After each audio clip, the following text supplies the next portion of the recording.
Every family has their ups and downs. But some women take it very personally. A woman uses innocence for revenge. She was going to take the things that they cared for the most. They looked so innocent, but yet they were lifeless. Don't care. A teen plans to be a rich orphan. She hated her parents more than anyone can imagine. You don't even know his family. And tradition sets mother against daughter. If she couldn't live the life that they wanted her to, then she shouldn't live at all. Some women can't cope on their own. She always seemed to need a man in her life. They need a man to adore them. Sandy got what she wanted. Or watch out. They were completely unprepared for what they found inside the house.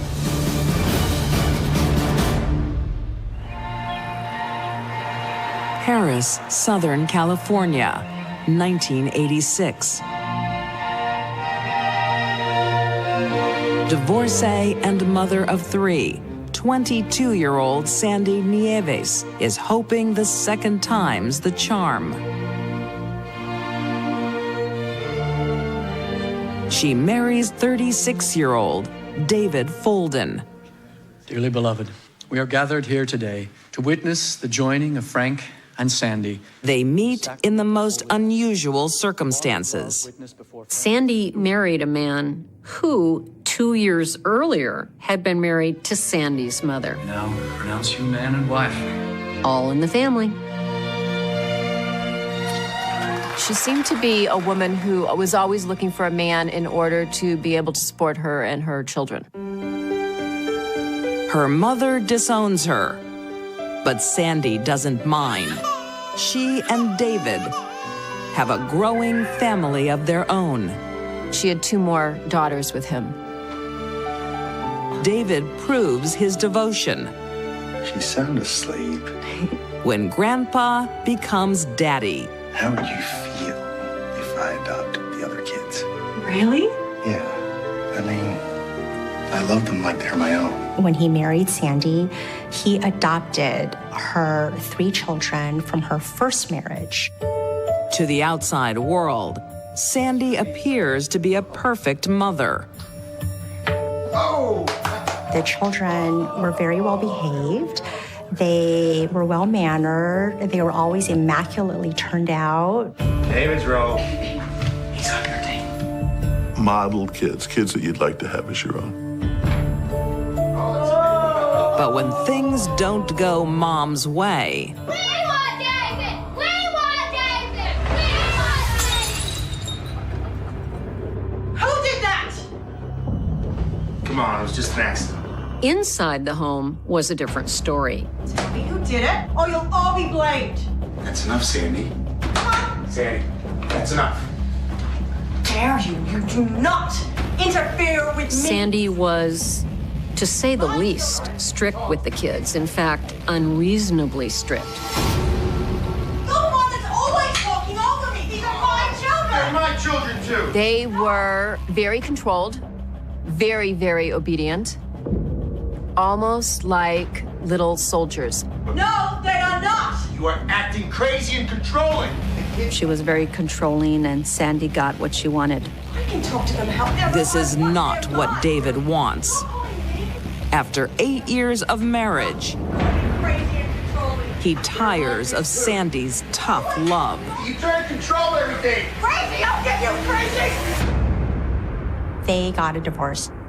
The marriage didn't last. Down. Yeah, they're cute. Probably highly unlikely to want to step in to a situation and be the stepfather of 5 young children.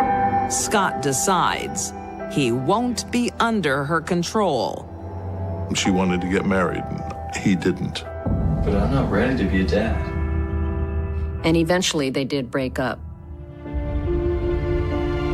Sandy tries to get back on track without a man in her life. She attended police academy. She was hoping to become a police officer. But Scott leaves her a parting gift. What was really devastating to Sandy was that he not only dumped her, but he left her pregnant. And she realized that she could not care for a sixth child on her own. Can you please call me? We need to talk. Eventually, she had an abortion, something that was very much against her nature. Because she was Mormon, and that conflicted, it clashed with her beliefs. It made her feel guilty. When a woman has an abortion, there is, within a few days, a rather abrupt hormonal shift that can cause a significant mood swing. If a woman goes in to have an abortion and she's already upset, there's a good chance when she has that mood swing, it's not going to be good. She's going to be depressed and anxious. Sandy's losing control of her life. And things get worse when her ex-husband, David, wants out of the adoption. Sandy received papers notifying her that her second husband had reversed his adoption of her 3 older children. Andy will potentially see a big drop in her child support payments. Sandy's now lost all control. I think it pushed her over the brink.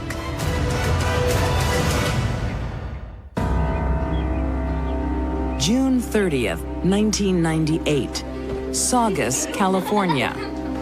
Okay, settle down. Just days after 34-year-old Sandy Nieves has an abortion, One over there. she decides to give her 5 children a special treat. They were going to have a slumber party. They were having a party to watch television, watch movies, and have popcorn. It was the first time the children ever had a slumber party together in the house. But that party will change the family forever.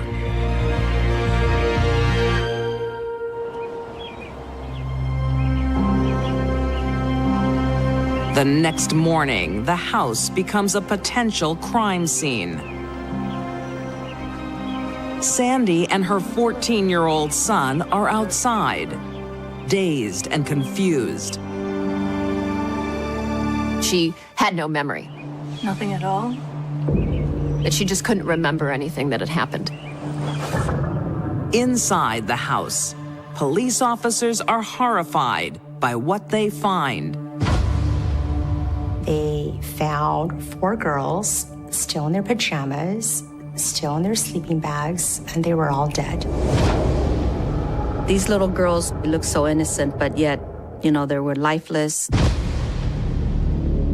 It was determined that they died from carbon monoxide poisoning. When Sandy is told her 4 young daughters are dead, her reaction is unusual. But there was no emotion in her face. She was just very blank and matter-of-fact about it. Detective Dolores Scott is one of the first to search the home. She smells gasoline. 4 different pours of gasoline in the hallway. The oven was open, and there was a singed kitchen towel. There are signs of a fire, but it's not intense enough to burn more than the carpet.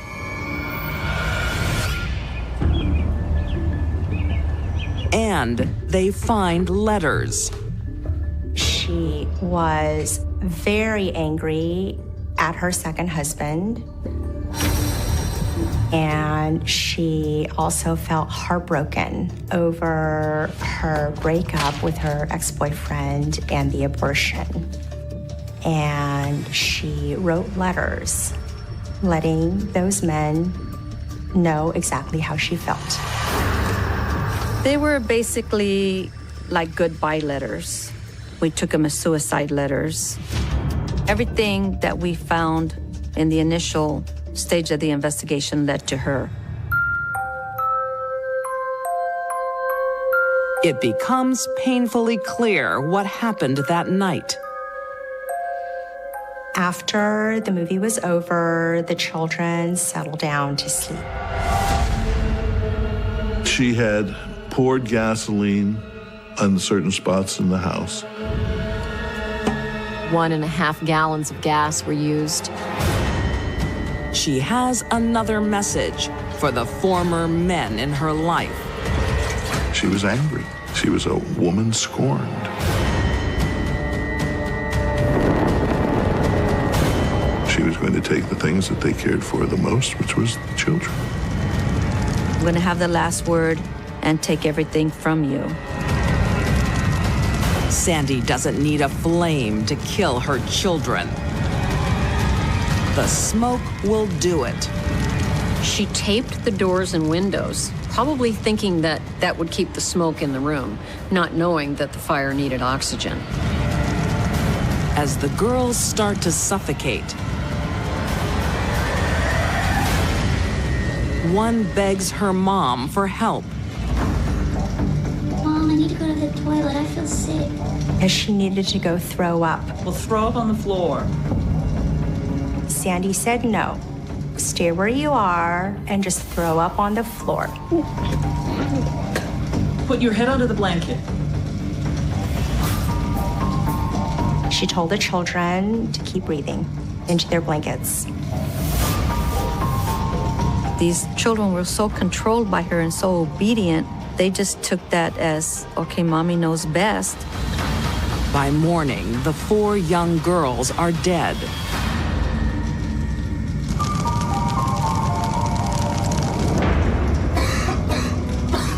Sandy and her only son escape. Sandy may have intended on dying with her children. What was supposed to be a murder-suicide turned into simply a multiple murder. In April 2000, Sandy goes on trial. She commits one last terrible act. She pointed the finger at David. If it wasn't bad enough that we knew this woman had deliberately tried to murder her kids by fire, now she was going to try and save herself by pinning it on her one surviving son. She'd lost 4 children. What's one more? The jury doesn't buy her story. Sandy Nieves is convicted of murdering her 4 daughters and attempting to murder her son. She was sentenced to death. Sandy wanted the world to see her as the perfect mom, but her children were just pawns in her deadly game. Sandy was of sound mind. She murdered her 4 children and tried to murder her 5th because she was angry at the men in her life who had gotten her pregnant.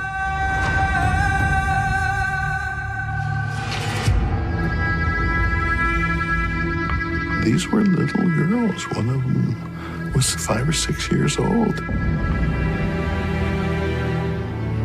The oldest girl that died was 12. They were just beginning life. It still bothers me every day because you just can't get them out of your mind. It's devastating. When blood isn't thicker than water. Where did you 2 meet? Doesn't matter. Hatred, greed, and jealousy. Family ties can be severed permanently. I want to hear it. I want to listen to their screams.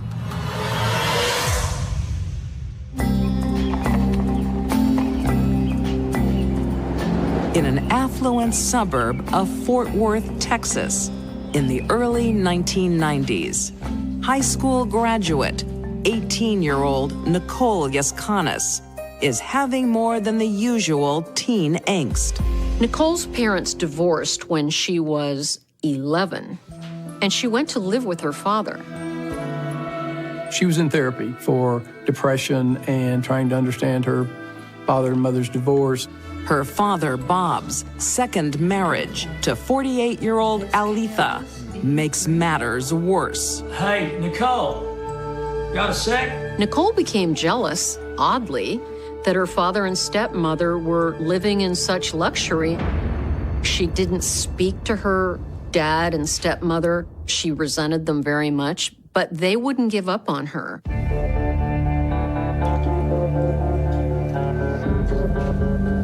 The only bright light in her life is boyfriend, 18-year-old Jeremiah Wetmore. Not exactly the boy next door. So Nicole, who does she pick for really her first big love? The baddest boy in town. The rough guy, the tough guy. So, where did you two meet? Doesn't matter. He was scary. He was a cutter. He had carved on himself. He had emotional/mental issues. The teenagers move in together, but Nicole still expects Dad to pay the bills. I look at Nicole and I see a spoiled little girl who would ask Daddy for what she wanted and demand it. And perhaps when she was little, Daddy gave it to her. I need another loan. What's it for this time? Power bill. Nicole believes that she can have whatever she desires. You can't expect me to keep bailing you out. You can afford it. I want that. I want this. Give me that. Why? Because I deserve it. I'm owed it by society.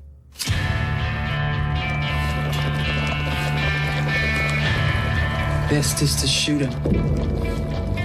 When Dad threatens to cut the money off, Nicole decides she needs a permanent solution.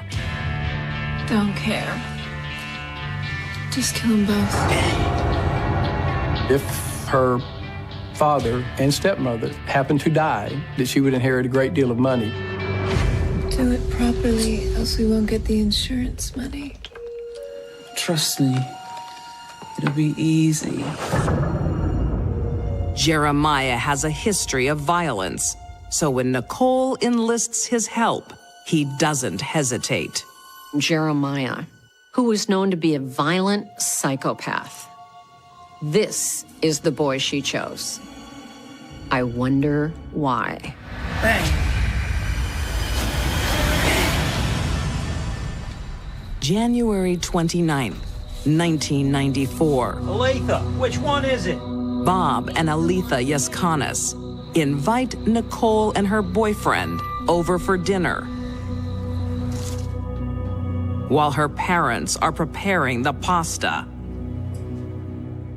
Nicole prepares a surprise of her own. Nicole wanted her parents dead and their money so she could move on with her life. Mansfield, Texas, 1994. Bob Yaskanis is hoping for a happy family get-together with his daughter. Well, let's hope for a peaceful night. It'll be fun. But Nicole won't be coming to dinner. I reckon I should stay here. At the last minute, What do you mean? Nicole pulls out. You go, take Michael. You might need his gun. Michael! She sends a friend, 17-year-old Michael Heath, in her place. Heath was the go-along buddy that just thought, you know, I'm 17 years old and I've got a .357 revolver tucked. He was just in it for the good time ride. He's coming. Nicole doesn't want to get her hands dirty, but she still wants to be involved. Ring me before. I want to hear the shots.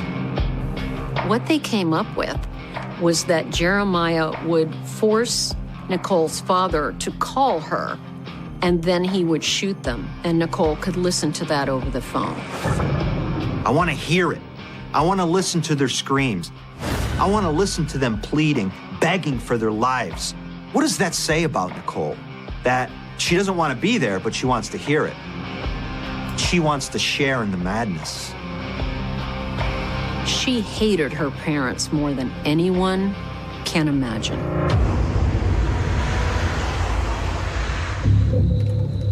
So Michael and Jeremiah, they drive up to the house, they walk up to the door, but what we know is, inside their jackets, they got weapons.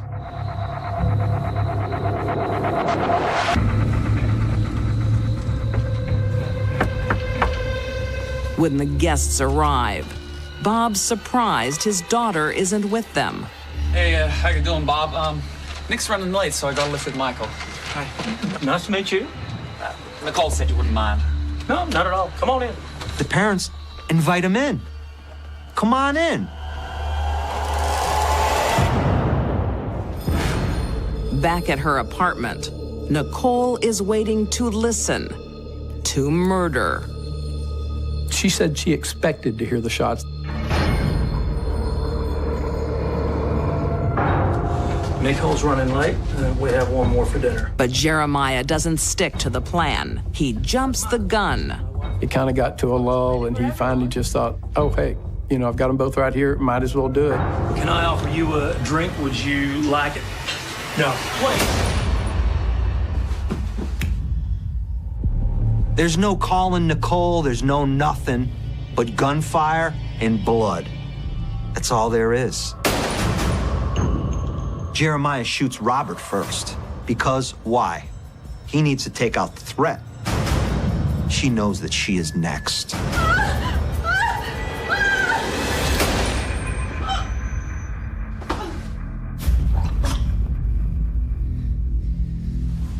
There can be no other worse feeling than knowing you're gonna die.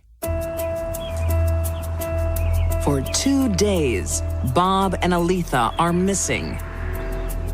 Hello? Concerned co-workers call the police. Yes, call us. As I remember, the front door was completely unlocked. They had a crime scene with 2 dead bodies in a dining room, several shell casings, not much else.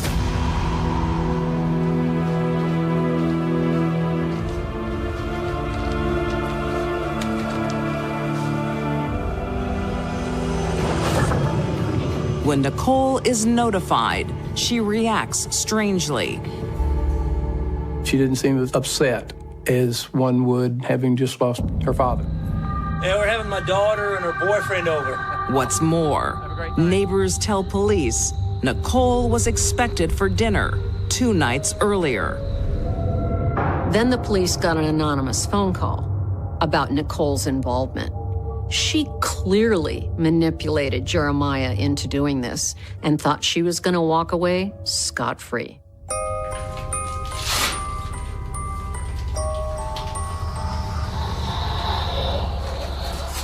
It's enough to ask Nicole to take a polygraph.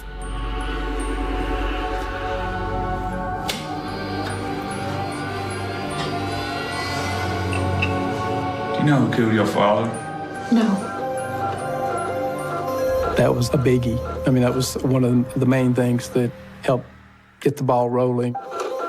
Knowing she's in trouble over the coming days, Nicole decides to talk about her boyfriend, Jeremiah. It's Jeremiah. What about him? He's violent. He's got a killing nature.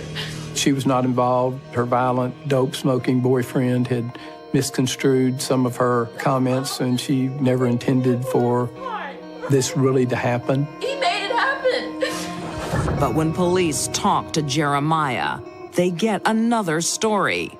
He confesses all. When I asked him how'd it feel to shoot those people at point-blank range in their own dining room in their house, he kind of hunkered down just a little bit and got a grin on his face, and he said, "What a rush." But he was not obviously the mastermind. Jeremiah Wetmore pleads guilty to capital murder and is sentenced to life. Michael Heath pleads guilty to conspiracy to commit capital murder. He receives 35 years in prison. I don't think Nicole could have ever killed her parents herself. Nicole didn't want to get her hands dirty, and she didn't want to go to jail. In 1995, Nicole Yaskanis is behind bars, guilty of capital murder. Nicole could have been anything she wanted to be, but instead, she's a murderer. The poor little rich girl is given life with no chance of parole for 40 years. I think there were 3 factors motivating Nicole to have her parents murdered: hatred, greed, and jealousy. And that's a very potent drug. A woman straddling 2 cultures. She seemed to dominate the family. You smile or else. Turns her faith into fury. Disobey us, and this will happen to you. She's a bright student with big dreams. Shafelia wanted to be a lawyer, study law at university, and then later on in her life perhaps become a prosecutor or a defense lawyer. Such a dedicated student should be the apple of her parents' eyes. But 39-year-old Fazana Ahmed and her husband Iftikhar have a strict religious code. Shafelia wanted the lifestyle that all her friends had at school. She wanted a boyfriend. Iftikhar and Fazana did not want that. Her parents come from a very different culture. Both Fazana and Iftikhar were originally from Pakistan. Iftikhar moved to Bradford and was set up with Fazana through an arranged marriage.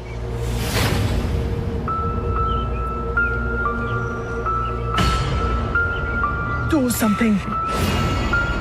They want their eldest daughter, Shafelia, to follow in her mother's footsteps.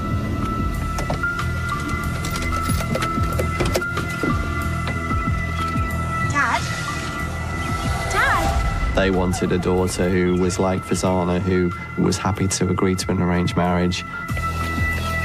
Fraternizing with Western boys is not acceptable. Mom! Fazana seemed to dominate the family.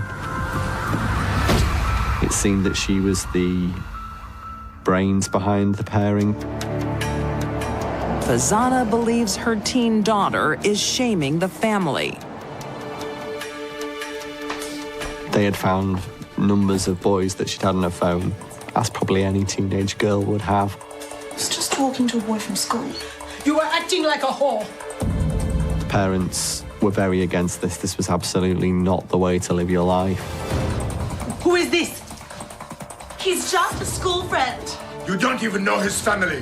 Why do I need to know his family? Shafelia feels the full wrath of her mother's fury.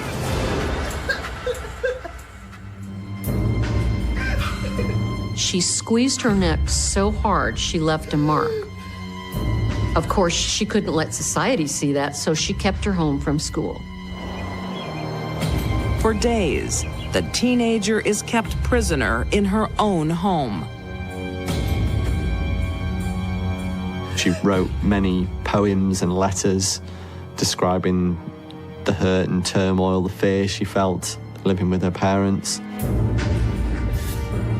She wrote in her diary, "I wish I could please my parents, but all I do is bring shame to them."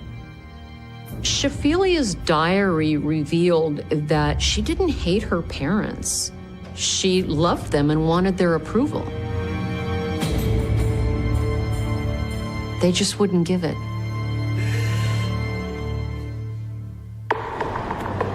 When Shafelia is still away from school a week later, her concerned teacher pays the Ahmeds a visit. Her teachers knew there was an issue. This is my wife, Faiza. Nice to meet you. They didn't know the extent to it. They didn't know the real problems that were going on. Mr. Ahmed, why hasn't Shaffilia been at school? The visit forces Shafilia's parents to send her back to school. She has been unwell. But that's the last place. Shafilia's parents bought tickets for her to go to Pakistan. This is more than a family holiday. I'm ready. Her mother plans something special. She wanted her to go back to Pakistan, live in the mountains, and marry a man a decade older than she was. Fazana knows her daughter won't go quietly. What's wrong with her? Nothing. She's just tired. Help her get into the car. So she drugs her.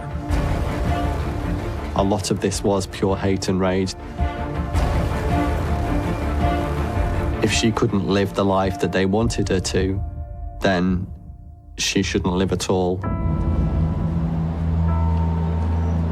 In a remote farming village in Pakistan, February 2003. Shafilia is on a promise. Aged just 16, she was taken to Pakistan to meet her would-be groom, the man that they had decided would marry her. My son would be very good for your daughter.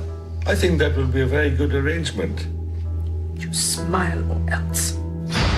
Shafilia can't face the life her mother forces upon her.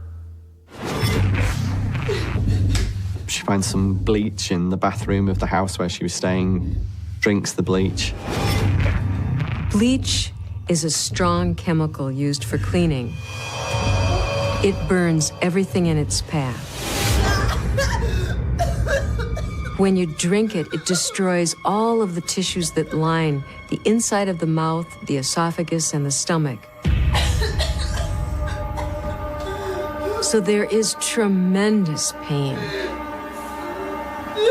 It was the desperate act of a frightened young woman who didn't want to be married to an older man in Pakistan.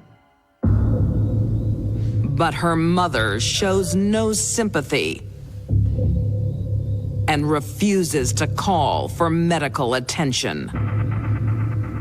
It's shocking that Shafilia had no medical attention. It is stunning to me that they could have watched her suffer.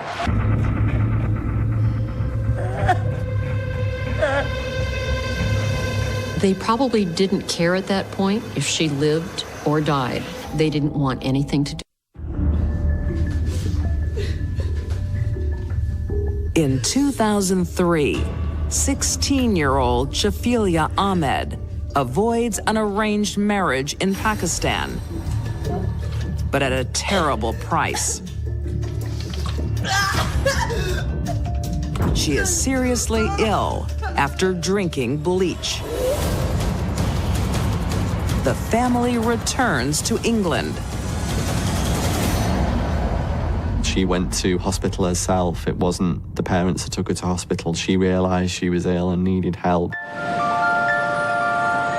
The suicide attempt leaves Shafilia weak for months. But by September 11th, she's back to her Western ways. Iftikhar. She turned up without a coat on and a T-shirt. Sit. And they deemed that to be a disrespectful Western style of dress. They were furious. How dare you wear that top in public? Mom has had enough of her defiance. Where is your coat?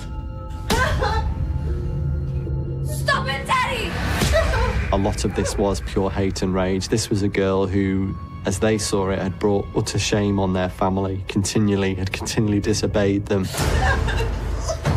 Shafilia's sister watches helplessly. Just finish it here. During the attack, Fazana shouted, "Finish it." She wanted Shafilia dead.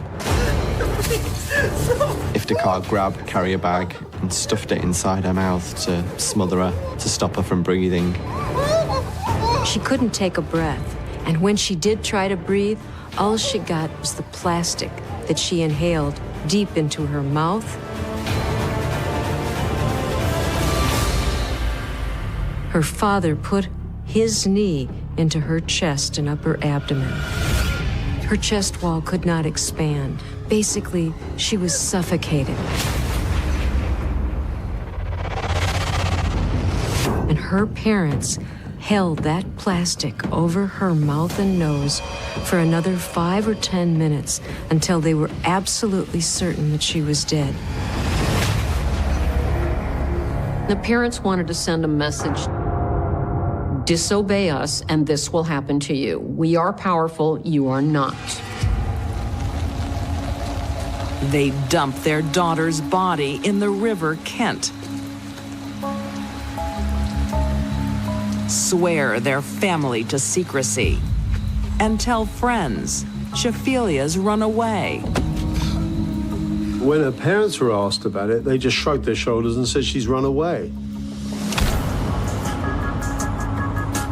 They wouldn't even release a picture of her. They wouldn't release her surname because they thought it was going to bring shame on their family. Then, 5 months later, Shafilia's body washes up on a riverbank. Was badly decomposed. She was identified by her jewelry and by her dental x-rays. All signs point to murder. Why do I need to know his family? And the British police know about this family's troubled past. The police very early on suspected that the parents were behind this. The police placed listening devices in the Ahmed home, hoping the parents will incriminate themselves. They heard Shafilia's mum, Fazana, warning the other children not to say anything. It wasn't specifically said that this was about the murder, but it was clear what was implied. But there is no solid evidence against them. There was no way that they could charge them with anything. And Shafilia's siblings stay silent. Watching your sister get killed, you must immediately think, well, who's going to be next? They threatened their children that if they said anything, the same thing would happen to them. They really created a veil of terror. The case goes cold for nearly a decade. Until one of Shafilia's sisters is questioned over a robbery. Now an adult, she finally talks. There's something else I'd like to talk to you about. For Alicia, it's impossible to overstate how frightening a situation this was for her. Your sister's murder. She told the police what had happened. It was Mum and Dad. Mum said she was a disgrace. She sang like a bird. It must have been horrendous for Alicia to keep that secret about the murder of her own sister for so long. Police were so concerned for Alesha's welfare, she was put into witness protection. They believed her parents were that dangerous. They had already killed one child. What would stop them from killing another? Nothing. Fazana and Iftika Ahmed are arrested. In August 2012, they are convicted of murder and sentenced to life. No chance of parole for 25 years. That Fazana was the main instigator of the murder of her own daughter. How could she encourage her own husband to join forces with her to kill this child, this innocent child?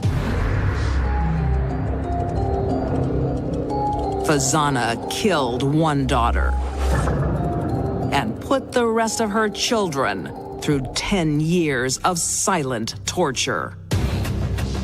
For Shafilia's siblings, watching such an attack, watching their sister die in front of them, must be something that is going to live with them for the rest of their lives. She was the worst type of mother you could imagine. It begins with the sound of boots on frozen pavement, a narrow street in West Berlin before dawn, sodium lights flickering like tired eyes, and a single apartment window still glowing while the rest of the building sleeps, because inside that room, time has stopped, and no one knows it yet. The call comes in just after 6, a neighbor reporting a smell, metallic and wrong, drifting through the stairwell, the kind that doesn't belong to morning coffee or damp concrete. And when police push the door open, they find a scene that refuses to explain itself, a woman lying where she fell. Coat still on, handbag untouched, blood dried dark against the floor as if the room itself has been holding its breath all night. Her name is Karen Vogel. She is 32. She works at a small publishing house near Kurfürstendamm. She missed a meeting the day before. No forced entry. No sign of struggle. A life interrupted mid-sentence. Outside, the city wakes up, unaware that another mystery has just been added to its bones. Berlin in 1982 is a city split not just by walls but by nerves, a place where secrets feel normal and silence feels safer than truth, where everyone watches everyone else and no one admits it. The wall cuts the horizon like a scar. Sirens echo longer here. Rumors travel faster than facts. When word spreads that a woman has been found dead in her flat with no clear cause, the community stiffens, shopkeepers whisper, neighbors avoid eye contact, and the tabloids sharpen their knives. Mysterious death in Charlottenburg apartment. Police baffled. Another Berlin cold case in the making. The phrase lands early and sticks. Cold case. Unanswered. Unfinished. The kind of story Berlin knows too well. Detectives walk the apartment inch by inch. The furniture is modest, neat. Books stacked by the bed. A kettle on the stove, cold. A calendar on the wall, yesterday circled in red ink. No fingerprints that don't belong. No weapon in sight. The autopsy will later confirm blunt force trauma, but the object? Unknown. The timing? Somewhere between early evening and midnight. The windows are closed. The locks intact. It's as if the killer stepped out of the shadows, did what they came to do, and dissolved back into the city without leaving a name behind. Experienced officers exchange looks they don't put into reports. This one is going to be hard. They start where they always do. Friends. Colleagues. Lovers. Karen is described as quiet, reliable, not the kind of person who attracts trouble. She edits manuscripts. She drinks white wine. She jogs on Sundays. Her co-workers say she seemed distracted lately, but then again, who wasn't? Berlin was a pressure cooker. One friend mentions a man she'd been seeing, casually, nothing serious. Another recalls an argument overheard at a cafe weeks earlier, voices low but tense. Names are written down, alibis checked. Nothing sticks. The man from the cafe is questioned, released. The casual boyfriend swears he was home all night, and someone backs him up. The list of possibilities grows thinner by the day. Then there are the neighbors. Someone heard footsteps on the stairs around 9. Someone else heard nothing at all. One woman insists she saw a figure leaving the building, tall, wearing a dark coat, but in Berlin, in winter, that description fits half the city. A man on the ground floor reports a power flicker around 10, lights blinking once, then steady again, a detail that seems important until it doesn't. Every statement adds shape to the fog without clearing it. Detectives pin photos to a board. Draw lines. Erase them. The case file thickens. The answers do not. Weeks turn into months. The newspapers lose interest, as they always do, chasing the next shock, the next headline. Karen's face fades from the front pages to the inside columns, then disappears entirely. For the investigators, though, the pressure never really lifts. Every cold case begins warm, with heat and urgency and the illusion that persistence alone will crack it. But as leads dry up, the case cools, slowly, imperceptibly, until one day it is officially labeled what everyone already knows. Unsolved.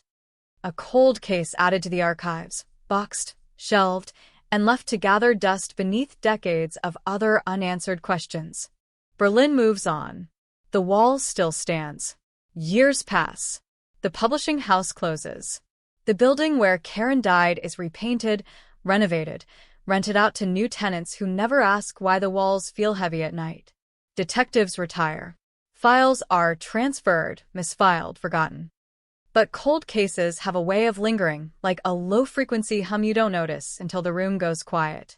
Somewhere in the system, Karen Vogel's name remains, ink on paper, waiting. And then, almost without warning, something shifts. Not in 1983. Not in 1990, when the wall comes down and the city rewrites itself. Not even in the chaos of reunification, when records are lost and histories blur. The shift comes much later, quietly, in a windowless room where a younger investigator flips through old files not because he expects a miracle, but because cold cases are assigned, and someone has to read them. He notices a detail that was always there but never loud enough to demand attention. An evidence log. An item marked inconclusive. A trace collected from the apartment floor, preserved but never fully analyzed by the standards of the time. Back then, technology had limits. Now, it doesn't. The file is reopened without ceremony. No press release. No promises. Just a request to the lab. Test it again. Run it through modern systems. See what comes back. Days stretch. Weeks. The lab finally responds with a result that makes the investigator sit up straighter. A partial profile. Incomplete, but real. Enough to ask another question. Enough to wake the case from its long sleep. This is how cold cases unravel, not with explosions, but with whispers. A forgotten sample. A margin note. A decision to look again when everyone else has stopped looking. The investigator tracks down old witnesses, now older, slower, some reluctant to revisit a past they've spent years trying to forget. Memories have softened, shifted, but guilt and fear age differently.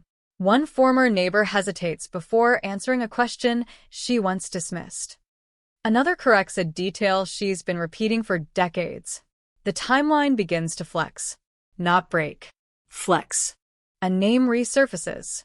Not new. Not dramatic. Just familiar enough to sting. Someone who was questioned briefly in 1982 and cleared with a thin alibi that no one thought to challenge. Someone who left Berlin not long after the murder, drifting west, then south, leaving little behind but paperwork. Back then it meant nothing. People moved. People disappeared. Now, with fresh eyes and sharper tools, it means everything. The investigator requests records. Employment histories. Addresses. A DNA comparison, if possible. The system churns. The past resists. Files are incomplete. Names are misspelled. But persistence is a kind of pressure, and slowly, pieces begin to surface. A job application with a signature. A medical record. A trace that can be compared. Each document feels like a small betrayal of the silence that protected the truth for so long. Word begins to leak. A cold case reopened. A possible breakthrough. Journalists circle cautiously, burned too many times by false hope. But when they hear the year, 1982, and the city, Berlin, and the phrase long-lost evidence, their interest sharpens. This isn't just another murder. This is history knocking on the present, demanding to be heard. The community that once whispered now listens. Old neighbors read the articles with a jolt of recognition. Karen's name returns to print, unfamiliar to a generation that never knew her, painfully vivid to those who did. For the investigator, the weight is personal now. Cold cases are not puzzles. They are unfinished conversations with the dead. Every step forward carries the risk of disappointment, the fear that the evidence will crumble under scrutiny, that the whisper will fade back into silence. But there is momentum, a sense that the city itself is leaning in, holding its breath the way that apartment once did on a winter night in 1982. The lab calls again. The comparison is not perfect, but it is close enough to justify the next move. A door that has been closed for decades is about to be knocked on. Somewhere, A man who believed the past was buried deep enough is about to learn that Berlin remembers. Cold cases don't forgive time. They wait. And this one has been waiting a very long time. The knock comes in the late afternoon, the kind that carries weight even before the door opens, firm, deliberate, practiced, and when the man on the other side finally answers, older now, grayer, heavier around the eyes. There is a flicker of something that passes across his face too quickly to name, not surprise exactly, not fear, but recognition, as if a ghost has learned how to ring doorbells. He gives his name without being asked. He listens without interrupting. He invites them in. The apartment smells of stale coffee and old paper. Life has been lived here, quietly, without headlines. The investigator watches his hands as he talks. They don't shake. Not yet. They tell him why they're here in careful, neutral sentences, the language of procedure, of routine, of nothing personal, even though everything about this is personal, because the past has a way of shrinking distances and 1982 suddenly feels uncomfortably close. He nods along, offers dates, places, a version of himself that fits neatly into the years after Berlin, after Karen, after the night that refuses to stay buried. He says he barely remembers her. A colleague's friend. A few conversations. Nothing more. The investigator lets the silence stretch, because silence is where people fill in gaps they didn't know were visible. When they mention the evidence, the long-lost sample, his eyes narrow just a fraction, a muscle tightening near the jaw, gone almost immediately, but enough. He asks what kind of evidence. They don't answer. Not yet. Instead, they ask where he was the night Karen Vogel died. He gives the same answer he gave decades ago, a night at home, alone. Nothing remarkable, the kind of alibi that dissolves the moment you try to hold it. Back then, that was enough. Back then, no one pushed. Now the room feels smaller. They leave without an arrest, without raised voices, without drama. Just a handshake, polite, almost friendly, and the unspoken understanding that the conversation is not over. Outside, the investigator exhales slowly, the way you do when you've been underwater longer than you realized. This is how pressure builds, not with confrontation, but with inevitability. The file grows heavier. The past grows louder. Back at the station, the case spreads out across a table like a map of a city that no longer exists. Old photographs, black and white, faces frozen in expressions that belong to another era. Handwritten notes from detectives who are no longer alive. Margins filled with question marks. And now, new printouts, clean, precise, modern, speaking a language the old files never could. The partial DNA profile sits at the center, unassuming, powerful, waiting to be connected to something solid. The investigator requests surveillance records from the area around Karen's building, not because he expects miracles, but because time has changed what we keep and how long we keep it. A nearby shop once had a camera pointed at the street, grainy, unreliable, but archived. The footage is reviewed frame by frame, hours of nothing punctuated by moments of possibility. A figure passing under a streetlight. A pause at the entrance. A shape that could be anyone, or someone specific if you wanted badly enough. Witnesses are re-interviewed, their lives now layered with decades of distance. One neighbor admits she lied about the time she went to bed, embarrassed by the real reason. Another remembers hearing voices, not raised, not violent, but urgent, a conversation that didn't belong to a stranger. These are small shifts, barely perceptible, but cold cases don't turn on confessions. They turn on accumulation, on the slow erosion of certainty. The media catches the scent. An article appears, cautious but sharp, revisiting the murder with fresh language and old photographs. Karen's face stares out again, younger than she ever got to be, eyes fixed on a future she never reached. Breakthrough in Berlin cold case. The headline asks, careful to include the question mark, but bold enough to reignite interest. The community reacts in waves. Some are angry that the wound is being reopened. Others feel a strange relief. At least someone is still asking why. The man who answered the door reads the article in his kitchen alone. He folds the paper neatly when he's done. He doesn't throw it away. He sits for a long time, staring at nothing. Somewhere, a decision is forming, though he doesn't know it yet. The lab work continues.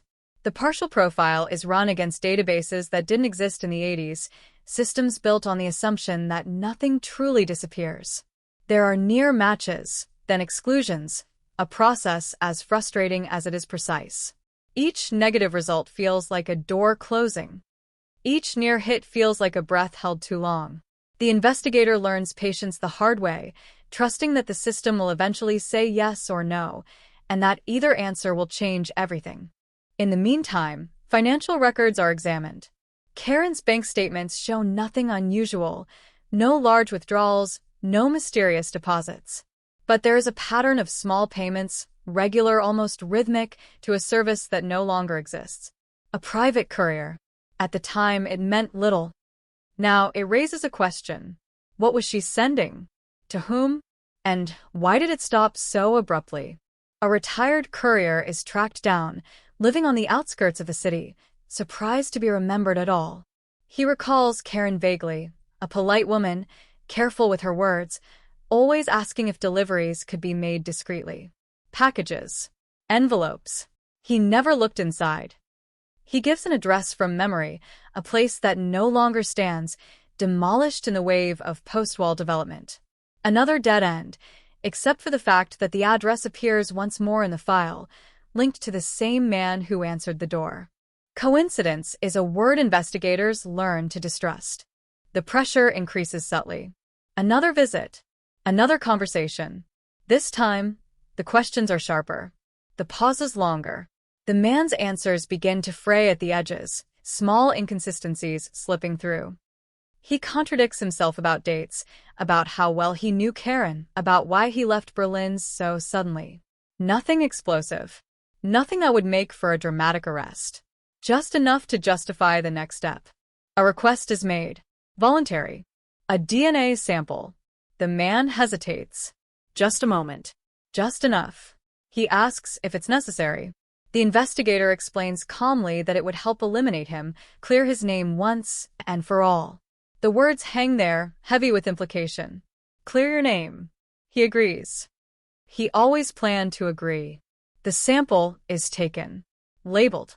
Sent away. Waiting becomes a character in its own right.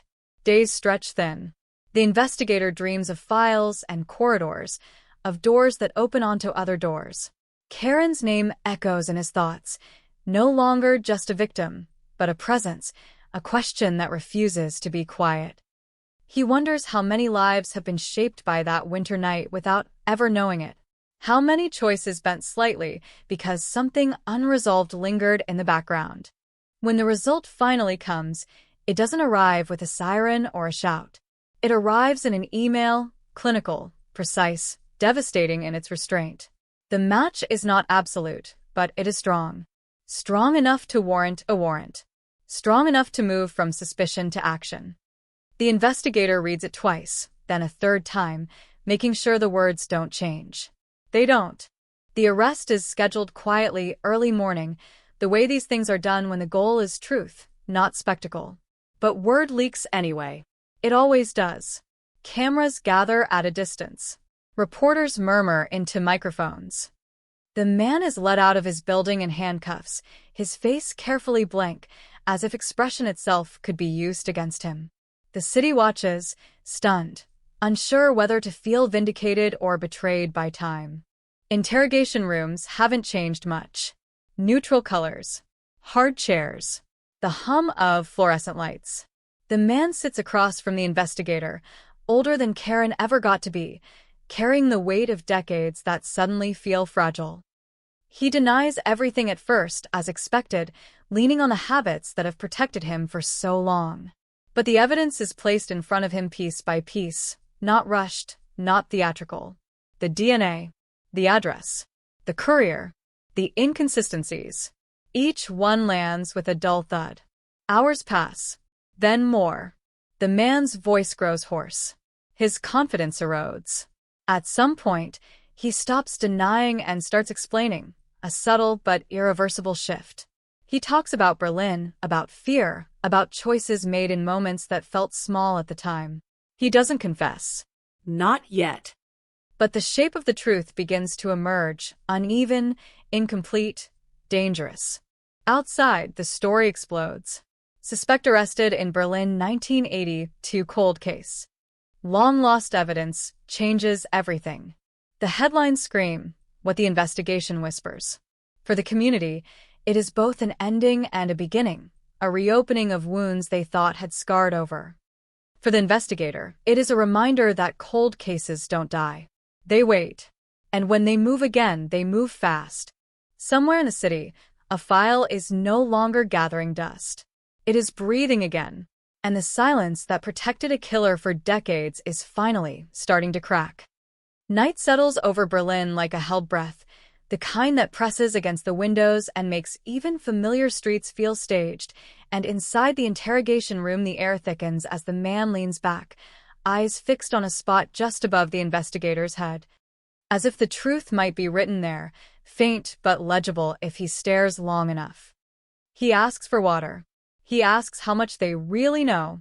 These are not questions of innocence. They are questions of negotiation, the prelude to a story that has been rehearsed in silence for decades. He begins with the city, because Berlin is always the excuse, always the backdrop people hide behind when they explain the unexplainable. He talks about pressure, about fear, about how everyone in those days had secrets and how some secrets felt heavier than others.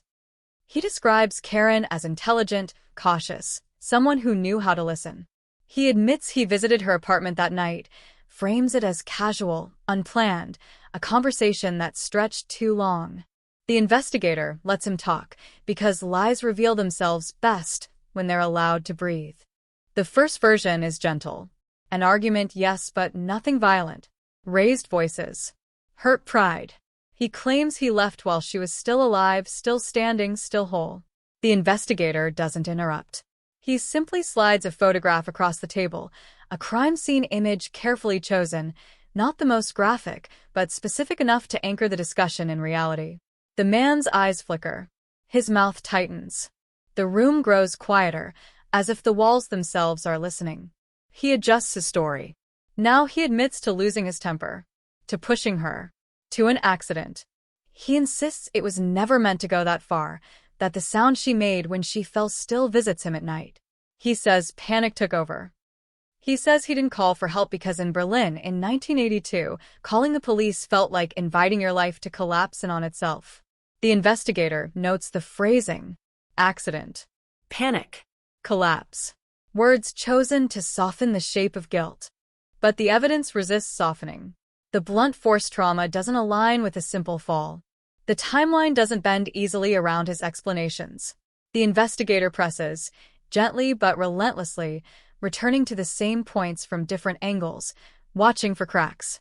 The man grows tired. Decades of holding a story together have taken their toll. His shoulders sag. His voice drops. He stops trying to sound convincing and starts trying to sound understood. What emerges is not a clean confession, but something messier, more unsettling. He admits to striking her with an object he refuses to name. He admits to staying longer than he claimed, to cleaning up in a daze, to locking the door behind him with hands that felt like they belonged to someone else. He insists he never meant to kill her, as if intention could rewrite outcome. The investigator listens, records everything, aware that truth in cold cases often arrives fragmented, distorted by time and self-preservation. Outside the room, the legal machinery grinds into motion. Prosecutors are briefed. Old statutes are reviewed. The question isn't just what happened, but what can be proven now, so many years later.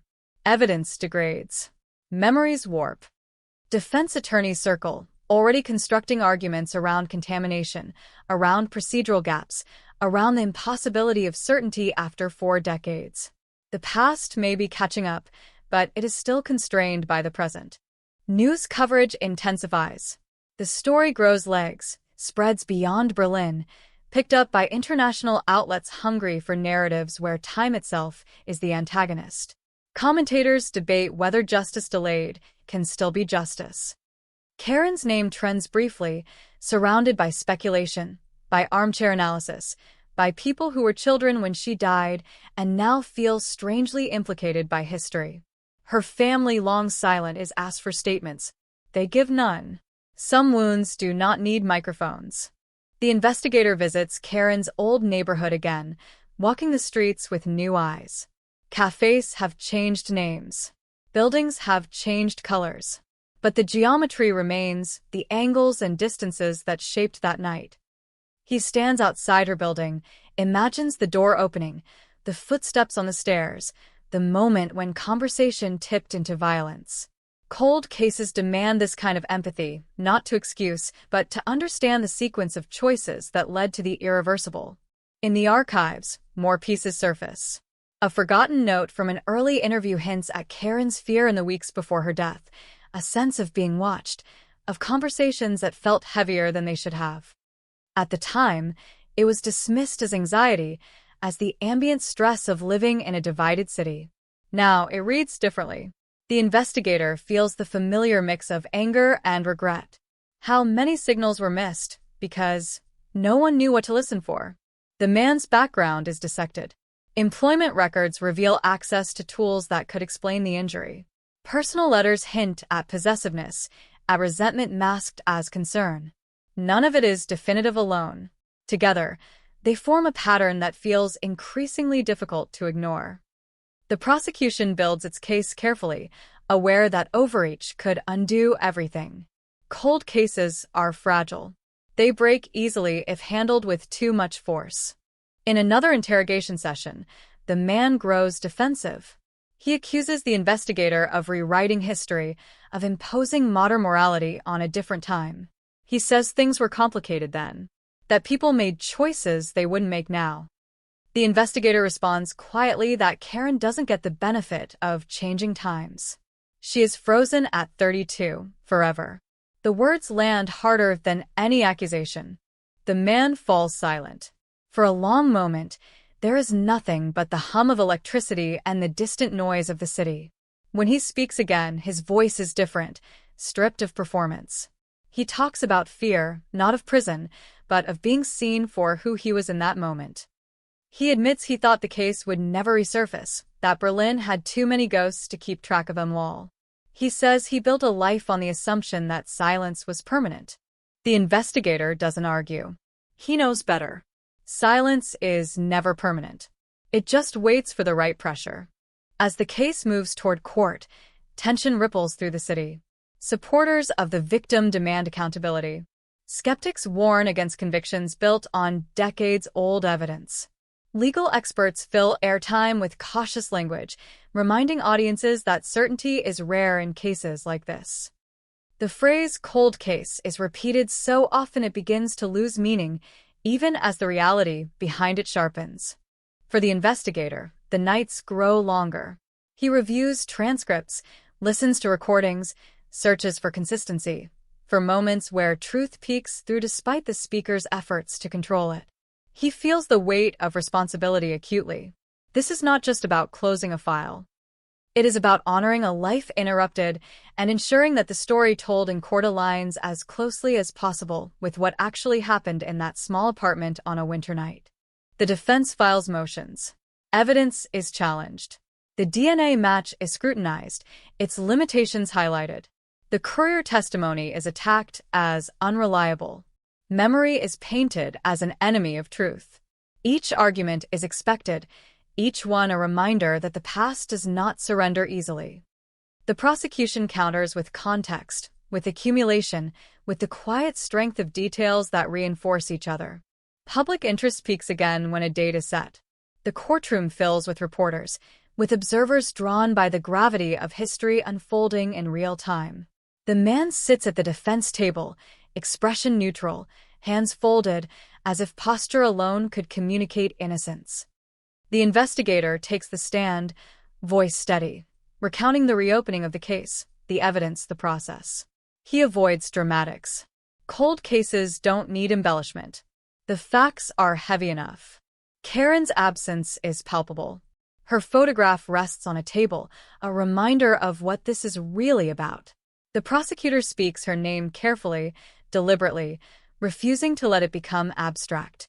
The defense speaks of doubt, of time, of the dangers of certainty. The jury listens, tasked with bridging a gap of 40 years using fragments and faith. As proceedings continue, something unexpected happens. The man requests to speak again. Privately at first, then formally. He offers additional details, small but significant, about the object used, about where it was discarded, about the moments after he left the apartment. Investigators follow up. A search is conducted in a place long overlooked. And there, improbably, impossibly, something surfaces. Corroded. Damaged. But recognizable. The discovery sends a shock through the case. Long-lost evidence, literal this time, not just metaphorical. The kind that changes the tone of a courtroom, the posture of a defense, the calculations of a jury. The past has reached forward, offering one more piece, as if to say it was never as gone as everyone thought. Berlin watches again, caught between disbelief and grim satisfaction. Cold cases are supposed to stay cold. They're supposed to remind us of limits. But sometimes, against expectation, they unravel, thread by thread, revealing not just what happened, but how close it always was to being known. And as the trial edges toward its conclusion, the city feels the old chill return, mixed now with something sharper, something that feels like reckoning. The object is lifted from the soil with care that borders on reverence, gloves tight, breath held, because everyone present understands what this moment means, not just for the case, but for the years that tried and failed to bury it. Rust flakes away under the light, metal scarred by time and moisture, edges softened but unmistakable in shape, heavy enough to explain the force, ordinary enough to have vanished into the background of a changing city. It is bagged, sealed, catalogued, and in that simple sequence of motions, for decades of uncertainty compress into something tangible, something that can be weighed, photographed, argued over in court. Long-lost evidence is no longer a phrase. It is a thing. The courtroom absorbs the news like a shockwave. The defense requests a recess, voices low but urgent, recalculating strategies that were built on absence, on the idea that time had erased too much to ever be certain. The prosecution remains outwardly calm, but inside, the case shifts shape, gaining gravity, density. Jurors exchange glances they quickly look away from, aware that they are witnessing history flex, that the past is not as fixed as they were led to believe. For the investigator, the discovery feels less like triumph and more like relief edged with sorrow. Relief that the truth has not fully escaped. Sorrow that it took so long for the ground to give it back. He remembers the first day he opened the file, the smell of old paper, the sense of speaking into a void. Now the void answers, not with words, but with iron and rust and the quiet insistence of fact. The man watches the proceedings with a stillness that borders on brittle.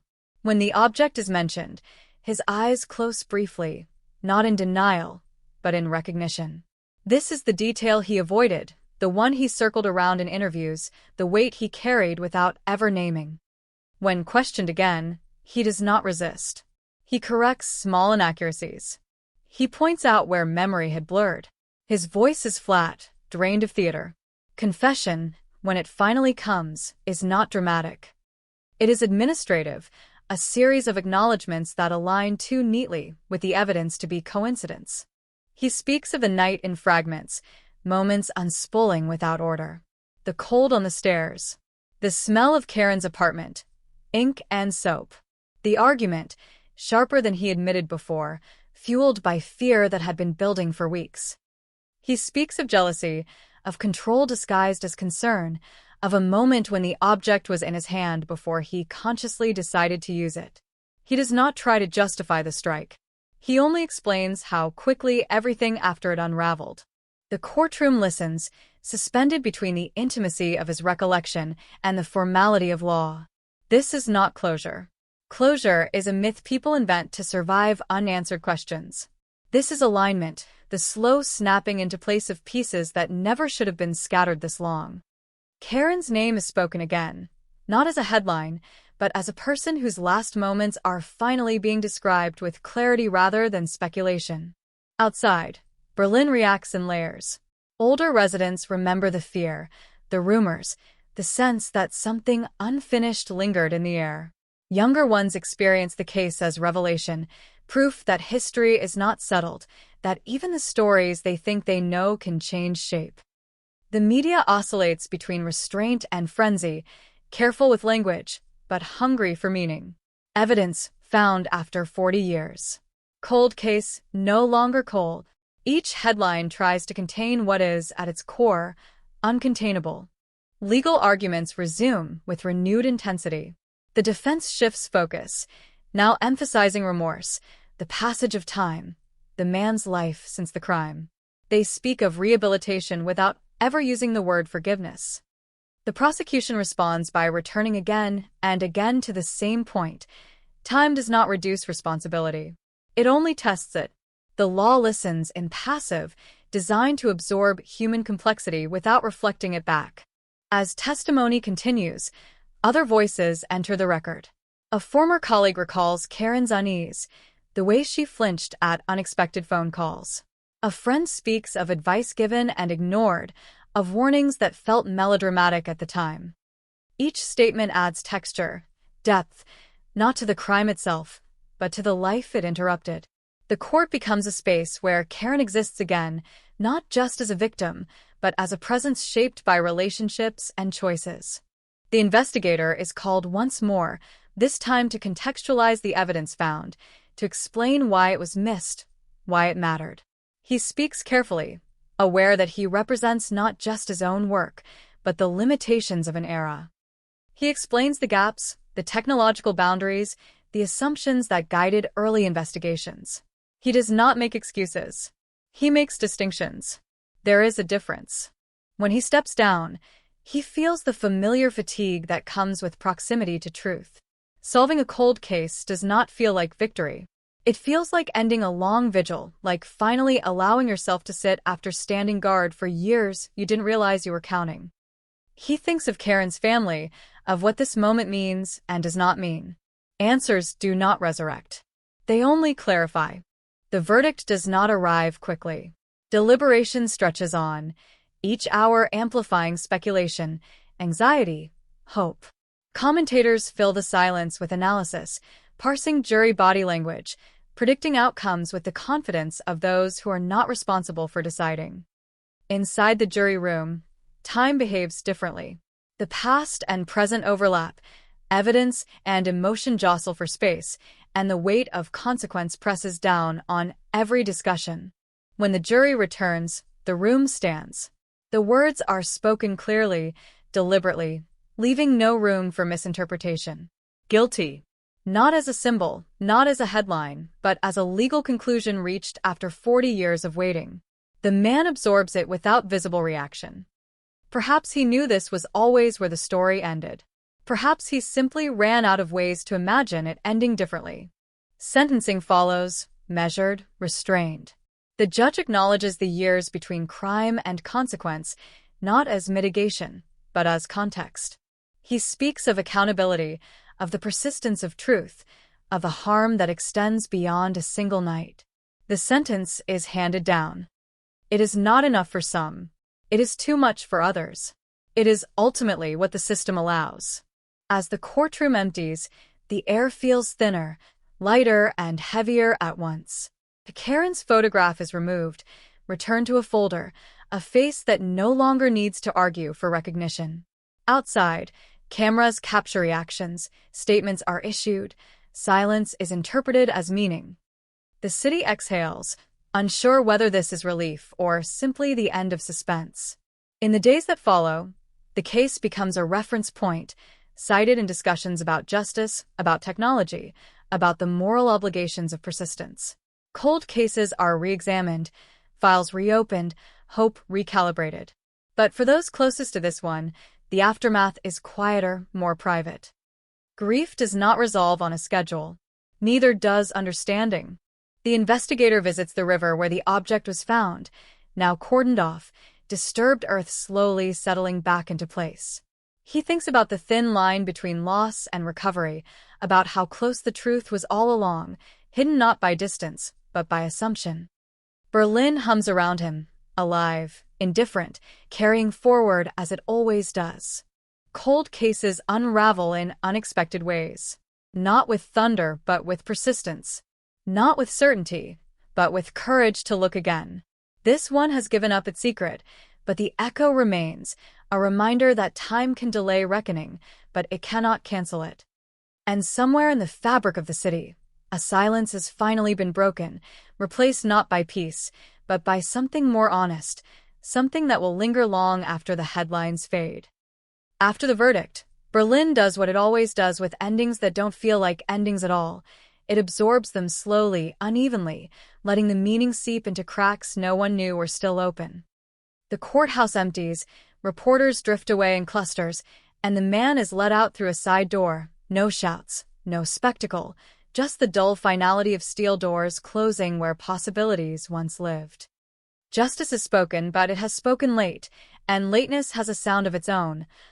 A hollow echo that follows everyone involved long after the microphones are packed away. For Karen's family, the days blur together. Interviews are declined. Statements are rewritten and never sent. There is relief, yes, but it arrives tangled with anger, with exhaustion, with the knowledge that nothing returned can ever compensate for what was taken. Closure, that word everyone reaches for, refuses to settle. Instead, there is a quieter sensation, like pressure easing from a room that's been sealed too long, leaving behind air that feels unfamiliar but breathable. They visit her grave, bring flowers that wilt too quickly in the cold, speak to her in murmurs that don't ask questions anymore. The investigator returns to his desk, to the strange anticlimax that follows resolution. Files are closed, stamped, archived, their edges still warm from use.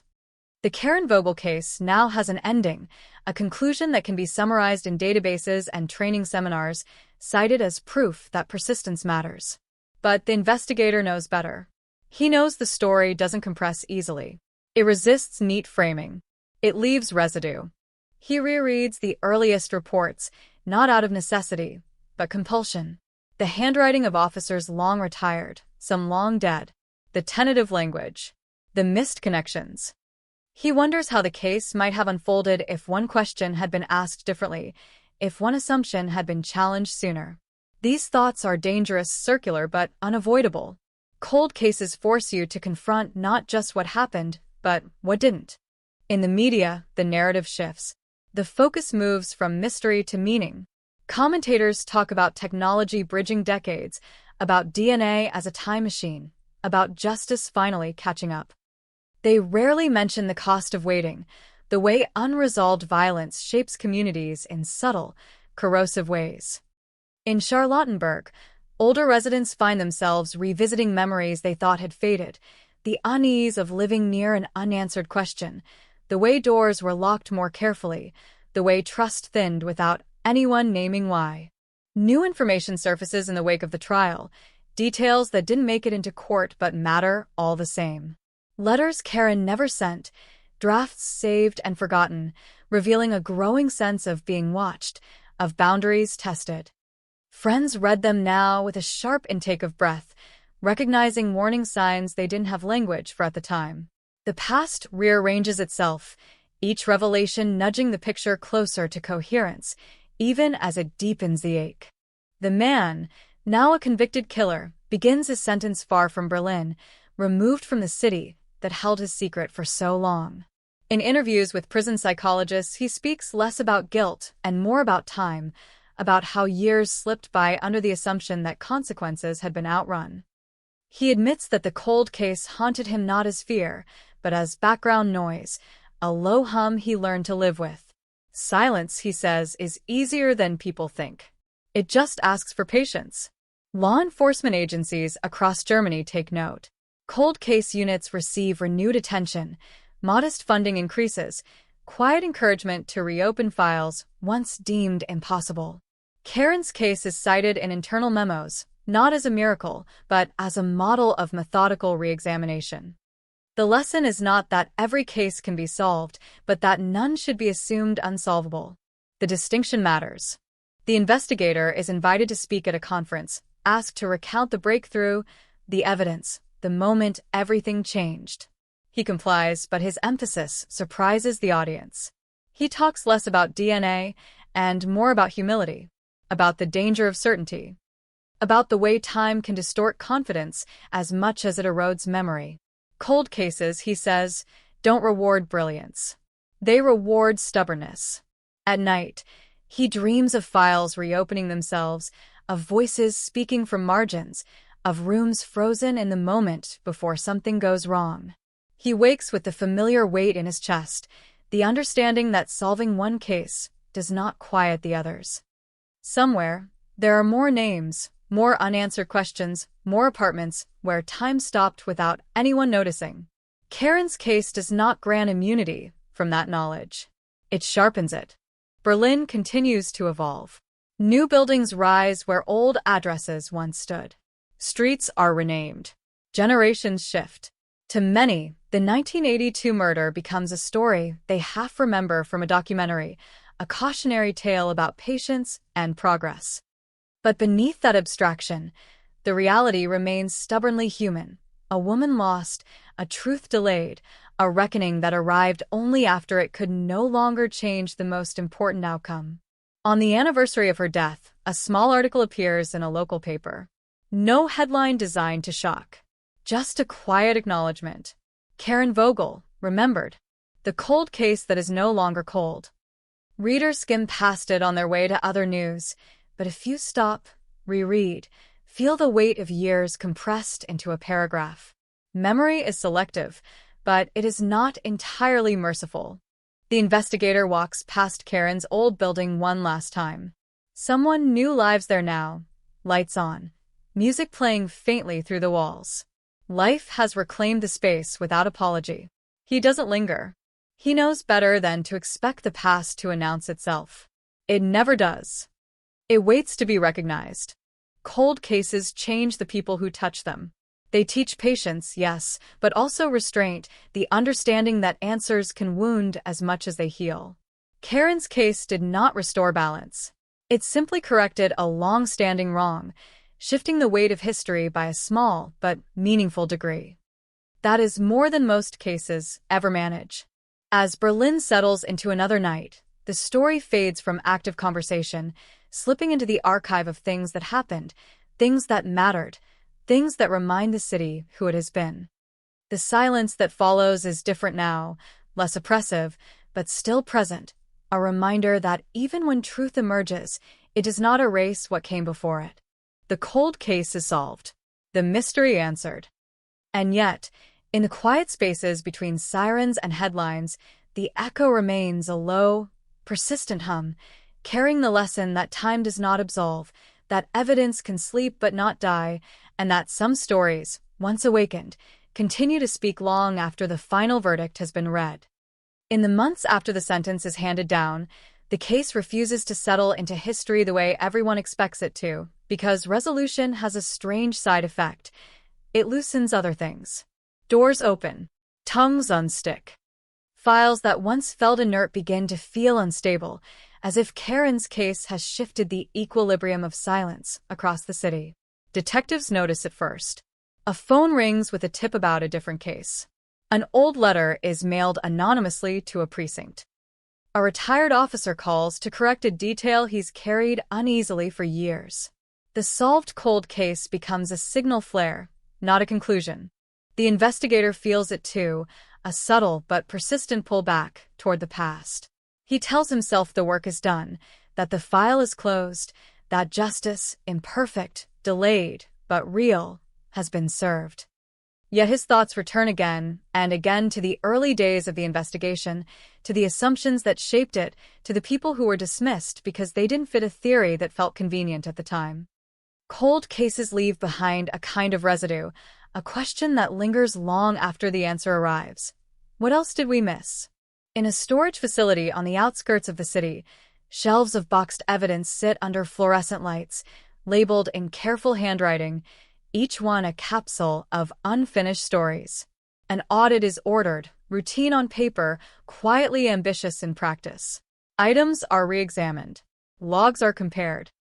Procedures are questioned. The Karen Vogel case becomes a reference point, a reminder that absence of proof is not proof of absence, that evidence overlooked is not evidence resolved. The media circles back, framing the story differently now. Less shock, more introspection. Articles ask what it means for a society when justice arrives decades late, whether punishment still holds meaning when the life lived in between appears, on the surface, ordinary. There are profiles of cold case investigators, human interest pieces that romanticize persistence without fully capturing its cost. There are debates about memory, about fairness, about whether reopening old wounds serves the living or only disturbs the dead. No one agrees. That disagreement becomes part of the legacy. Karen's name appears in places it never did before. Academic papers, panel discussions, training manuals. She becomes an example, a lesson, a symbol, and that transformation is not entirely comfortable for those who knew her as something simpler and more profound, a person. Her friends speak privately about the strangeness of seeing her reduced to a case study, her death abstracted into bullet points and procedural insights. They understand the value, but they grieve the loss of intimacy all over again. The investigator meets one of them for coffee, a woman who shared long lunches with Karen, who remembers her laugh more vividly than her fear. They talk about small things at first, weather, work, the way Berlin seems louder than it used to be. Eventually, the conversation drifts, inevitably, back to 1982. The friend thanks him, then surprises him by apologizing for not pushing harder, for not insisting something was wrong when Karen mentioned feeling uneasy. The investigator tells her gently that hindsight is cruel, that clarity always comes too late. They sit with that for a moment, letting it be true. In prison, the man begins to write. Not letters to the press, not confessions meant to shift blame, but fragmented notes addressed to no one in particular. He writes about Berlin in winter, about the way the city felt like a maze with no center. He writes about Karen, not sentimentally, but with a precision that suggests memory sharpened by years of suppression. Psychologists read the pages carefully, noting how language changes when denial is no longer useful. Remorse, when it arrives, does not look the way people expect. It looks like fixation, like repetition, like an inability to escape the moment everything diverged. None of this is public, but fragments leak, as they always do, feeding a quieter conversation about guilt and accountability. Is regret meaningful if it arrives after consequence? Does understanding motive cheapen the harm? These questions do not resolve. They circulate, gaining heat in academic and legal circles, while the wider public moves on, attention pulled toward newer outrages, fresher mysteries. The investigator, meanwhile, finds himself assigned to another old file, then another. Not because of his success, but because cold cases have a way of finding those who don't look away from them. Each one is different, but the patterns echo. Early momentum, fading leads, a quiet surrender to time. He approaches them differently now, less confident, more patient, acutely aware of how easily certainty can masquerade as progress. Karen's case has recalibrated his instincts. One afternoon, while reviewing a case from the late 70s, he notices a detail that feels uncomfortably familiar, an evidence item logged but never tested, deemed insignificant by the standards of its day. He pauses, hand hovering over the file, feeling the weight of recognition. This is how it starts. Not with revelation, but with hesitation, with the decision to look again instead of turning the page. He makes a note, sends a request. The system stirs. Berlin doesn't notice these small movements, these quiet shifts beneath its surface. The city is busy reinventing itself, as it always has, layering new identities over old foundations. Tourists walk streets that once held secrets, unaware of the histories beneath their feet. But history does not require witnesses to persist. It waits in records, in soil, in memory, ready to assert itself when conditions allow. On the anniversary of the verdict, a small gathering takes place, informal, unannounced. A few colleagues, a candle, no speeches. The investigator stands with them, feeling the odd mix of solidarity and solitude that defines this kind of work. Solving a cold case does not bring celebration. It brings alignment, a brief moment when effort and outcome touch before drifting apart again. He thinks of Karen, of the way her name changed shape over time, from person to case to lesson. He hopes, quietly, that something essential has been preserved. The legal system continues its slow digestion of the case. Appeals are filed, reviewed, largely dismissed. The reasoning is thorough, unemotional. The past is acknowledged, without indulgence. Finality inches closer, not as a dramatic endpoint, but as a procedural certainty. Each ruling tightens the frame, narrowing the space for ambiguity, even as moral questions remain stubbornly wide. In classrooms, students discuss the case, arguing over investigative choices, over the ethics of delayed prosecution. Some see it as a triumph of science. Others see it as a warning about over-reliance on technology, about the risk of letting algorithms substitute for judgment. The truth, as always, sits somewhere in between, resistant to tidy conclusions. The investigator listens to these debates from a distance, aware that his own understanding is shaped less by theory than by accumulation, by hours spent with people whose lives were altered by a single night. He knows that cold cases are not puzzles waiting for clever solutions. They are negotiations with time, with memory, with institutional humility. Karen's case did not prove that justice always wins. It proved that it sometimes arrives, limping late, but still capable of mattering. As another winter approaches, Berlin settles into familiar rhythms. Lights come on early. Breath fogs in the cold. Somewhere, a file is opened, a sample tested, a question asked again for the first time in decades. The ripple continues, subtle but real, tracing back to a woman found in her apartment in 1982, to a case that refused to stay buried. Cold cases do not end. They transform. They leave behind altered landscapes, recalibrated expectations, a heightened sensitivity to silence. Karen Vogel's story now lives in that altered space, no longer a void, not quite a resolution, but a reminder etched into the city's collective memory. Time can delay truth, but it cannot erase the need for it. Time passes differently after a cold case is solved, stretching in some places, compressing in others, and for those closest to Karen's story, the calendar no longer feels like a neutral measure. Anniversaries gain weight. Ordinary dates develop sharp edges. The city may have moved on, but beneath the surface, the case continues to circulate, resurfacing in conversations that begin about something else entirely. A new story about a reopened file. A documentary trailer. A question asked too casually at a dinner table. Berlin remembers in fragments. The investigator notices it in himself first. A heightened sensitivity to patterns.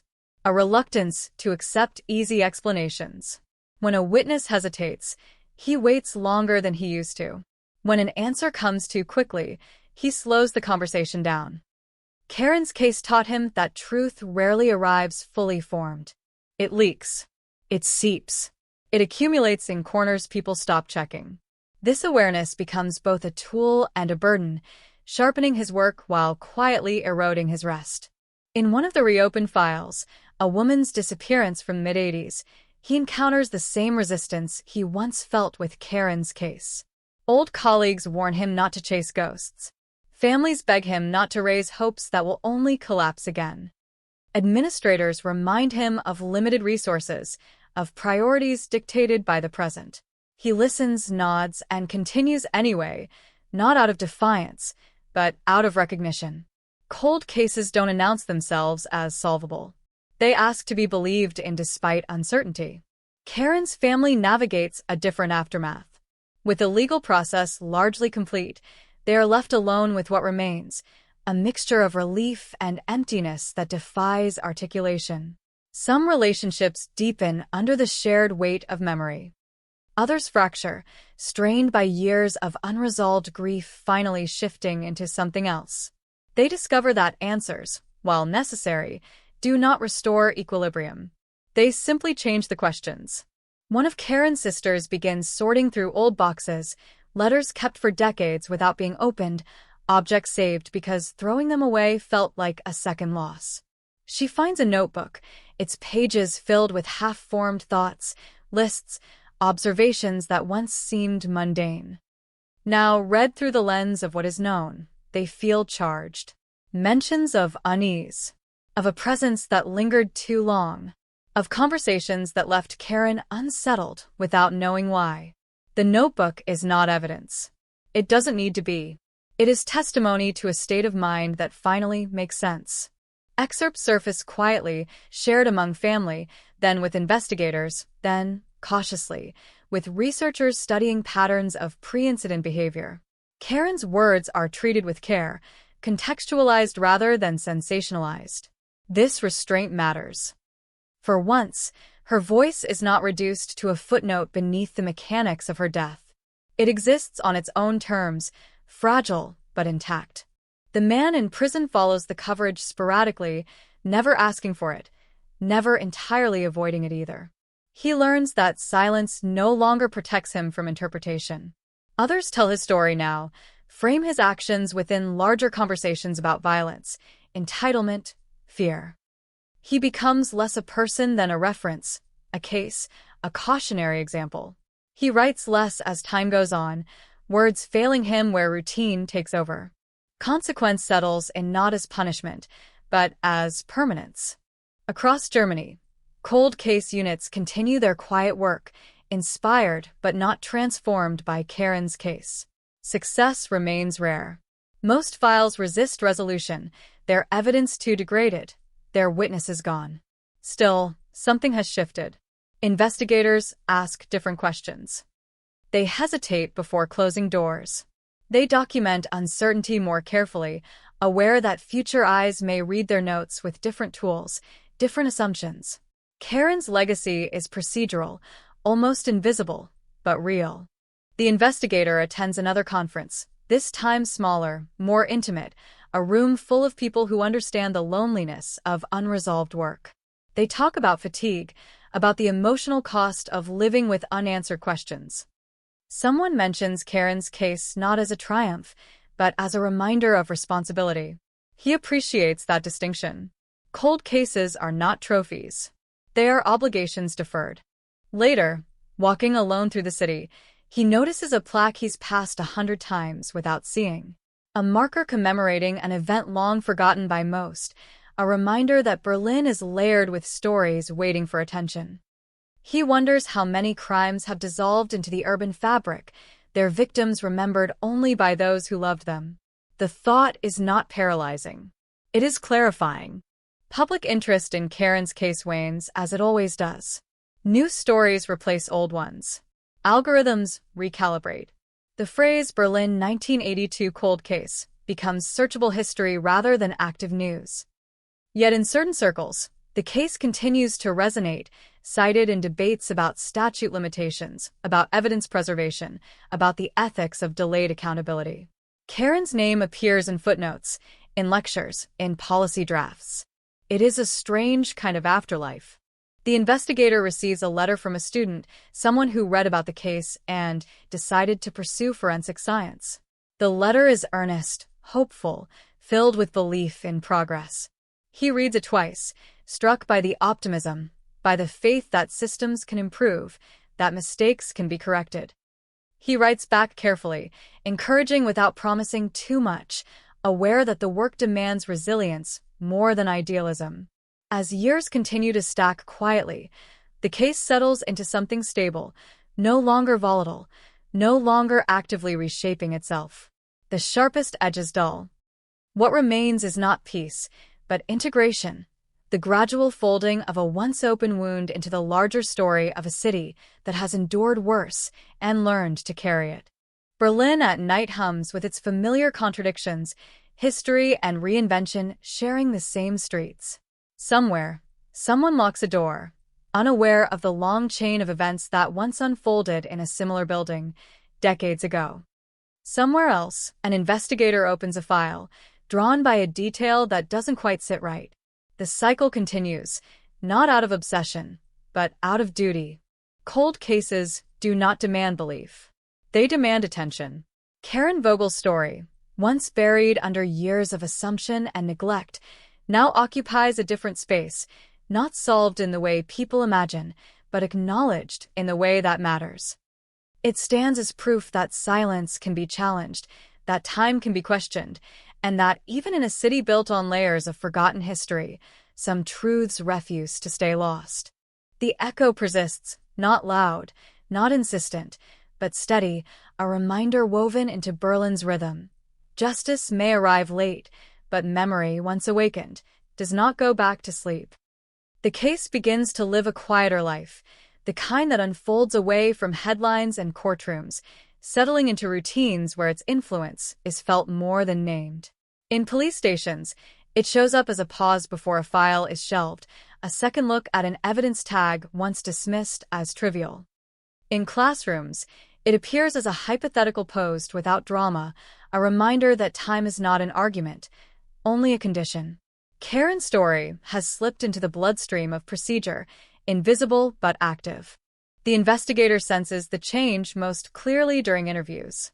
People speak differently now, less certain that silence will protect them indefinitely. An aging witness in another case hesitates, then offers a detail he once thought unimportant. After what happened with that Berlin case, he says, not even naming Karen, trusting the reference to carry weight on its own. The investigator listens, recognizing the subtle power of precedent. One solved cold case does not rewrite history, but it alters expectations.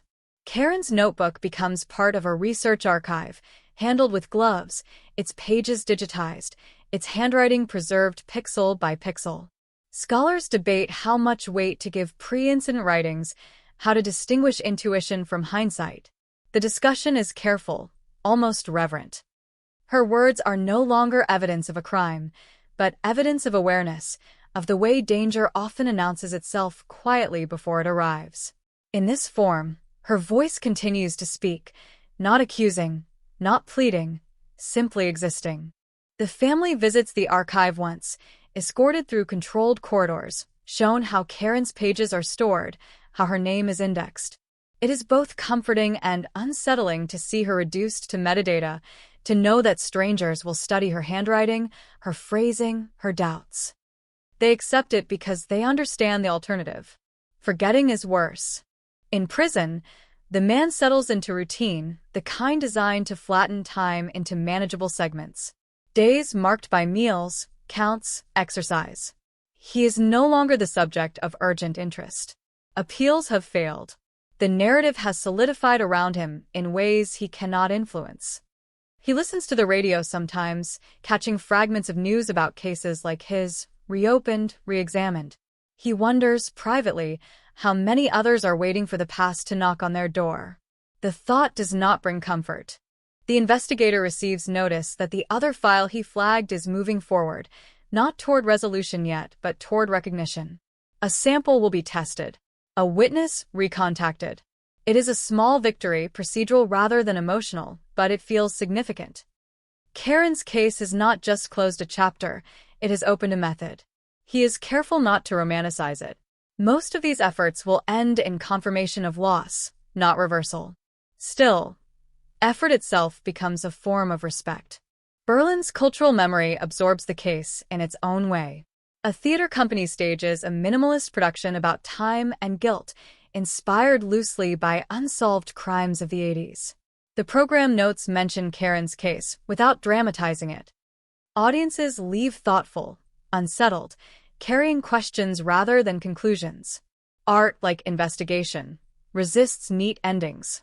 The investigator attends one performance anonymously, sitting in the back, watching actors move through abstracted versions of moments he knows too well. He feels an unexpected release, not because the play explains anything, but because it acknowledges uncertainty without trying to conquer it. Cold cases live in that space, between what is known and what must be lived with. Years continue to pass. New technology emerges, promising sharper analysis, deeper insight. With each advancement comes a familiar tension, hope balanced against restraint. Karen's case is cited again in debates about ethical boundaries, about how far the past should be pulled into the present. There are no easy answers. There never were. The investigator's hair grays. His workload shifts. Younger colleagues ask him for advice, for stories that will help them understand the patience this work requires. He tells them about Berlin in winter, about the weight of a file reopened without fanfare, about the danger of certainty. He does not tell them everything. Some lessons cannot be transferred. They have to be learned slowly, in rooms where time seems to stop. Karen's name appears one more time in public discourse when a law is amended, extending resources for long-term investigations. She is mentioned alongside others, part of a list that argues for change. It is not a monument, but it is something. Her life intersects policy, procedure, memory, leaving marks that ripple outward beyond anything she could have imagined. On a quiet evening, the investigator walks along the river where the object was found, now indistinguishable from any other stretch of water. The current moves steadily, indifferent to the stories it carries past. He thinks about how evidence can hide in plain sight, about how landscapes absorb secrets without judgment. He also thinks about the moment it surfaced, about the way the past briefly asserted itself before receding again. Cold cases, he realizes, are not about resurrection. They are about acknowledgement, about refusing to let time alone decide what matters. Karen's case did not restore balance. It corrected a silence, replacing it with something imperfect but real. That has to be enough. As Berlin prepares for another winter, lights reflecting off wet pavement, the city hums with continuity. Lives unfold without reference to old headlines. Somewhere, a student studies forensic techniques inspired by a story they half remember. Somewhere else, an investigator hesitates before closing a file, hearing an echo they can't quite name.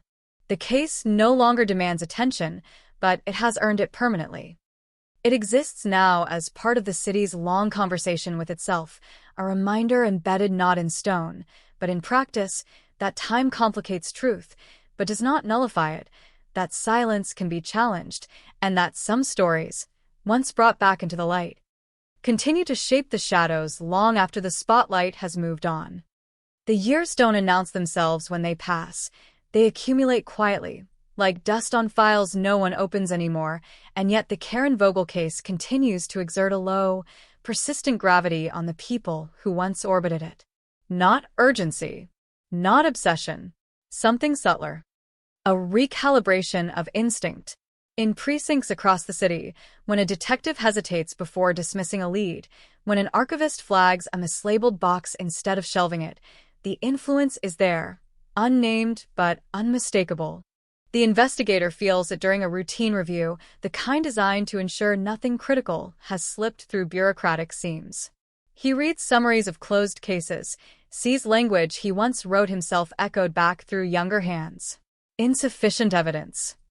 No further action recommended. Phrases that feel responsible, reasonable, and yet now carry a faint discomfort. Karen's case has taught him that these conclusions are less definitive than they appear. They are pauses, not endings. A journalist reaches out, years late, asking for perspective on cold cases in the age of advanced forensics. The investigator declines a formal interview, but agrees to an off-the-record conversation. He speaks carefully, wary of narratives that frame technology as salvation. DNA didn't solve Karen's case, he says. People did. People who chose to look again, to question assumptions, to tolerate uncertainty longer than comfort allowed. The journalist listens, scribbles notes, later publishes an article that resists easy optimism. It doesn't trend. That feels appropriate. Elsewhere, Karen's story enters the quiet curriculum of police training, not as a spectacle, but as a caution. Recruits study the early missteps, the blind spots shaped by context, by bias, by the limits of the era. Instructors emphasize documentation, preservation, humility. The lesson is not that mistakes are unforgivable, but that they are inevitable and therefore must be anticipated. Karen's case becomes a mirror, reflecting how systems learn, slowly, from their own shadows. The family marks another anniversary privately. No statements. No public gestures. Just a shared meal, familiar recipes, conversation that drifts and returns. They speak of Karen in the present tense sometimes, catching themselves, not correcting it. Memory blurs grammar. They have learned to live with that. The case no longer defines her for them, though it will always frame how others remember her. That division feels both protective and isolating. In prison, the man grows older, his name fading from relevance as new cases claim attention. He participates in mandated programs, says what is expected of him, avoids what is not. Occasionally, he is asked about Berlin, about the 80s, about how it felt to live with something unresolved for so long. He answers sparsely. There is nothing left to manage now, no secret to maintain. Only time, stretched thin and repetitive, offering no illusions of escape. The investigator's workload shifts again, administrative responsibilities encroaching on fieldwork. He accepts it with ambivalence. Distance from active cases offers perspective, but also a sense of removal. He reads reports instead of walking scenes, reviews strategy instead of chasing leads. Yet, even here, Karen's influence persists. He challenges closures more often, asks for one more review, requests justification where once he might have accepted consensus. It slows things down. He doesn't apologize. Berlin continues its relentless renewal. Construction, cranes mark the skyline. Old buildings give way to glass and steel. With each change, another layer of the past is sealed beneath the present. The city has always done this, learned survival through reinvention. But beneath the fresh surfaces, history remains compacted, pressure waiting for release. Karen's case is one of many that proved this is not metaphor. It is process. A small symposium convenes on the ethics of delayed justice. Legal scholars, psychologists, investigators share space, debate without resolution. Karen's case is referenced again, not as proof, but as provocation. What does accountability mean when decades intervene? How does punishment intersect with time served unknowingly? No one leaves with answers. That, too, feels appropriate. The case resists simplification, even in its solved state. The investigator speaks briefly, unprepared remarks, words chosen as they arrive.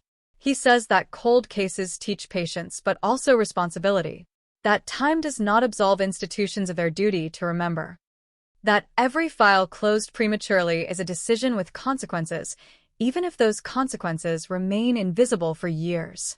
He finishes quickly, sits down, lets the silence do the work.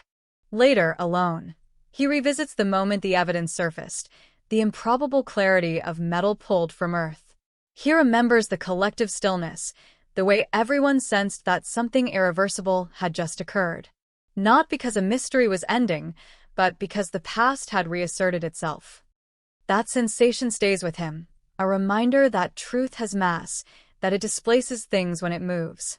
Karen's notebook is cited again in a study about early warning signs, anonymized but recognizable to those who know.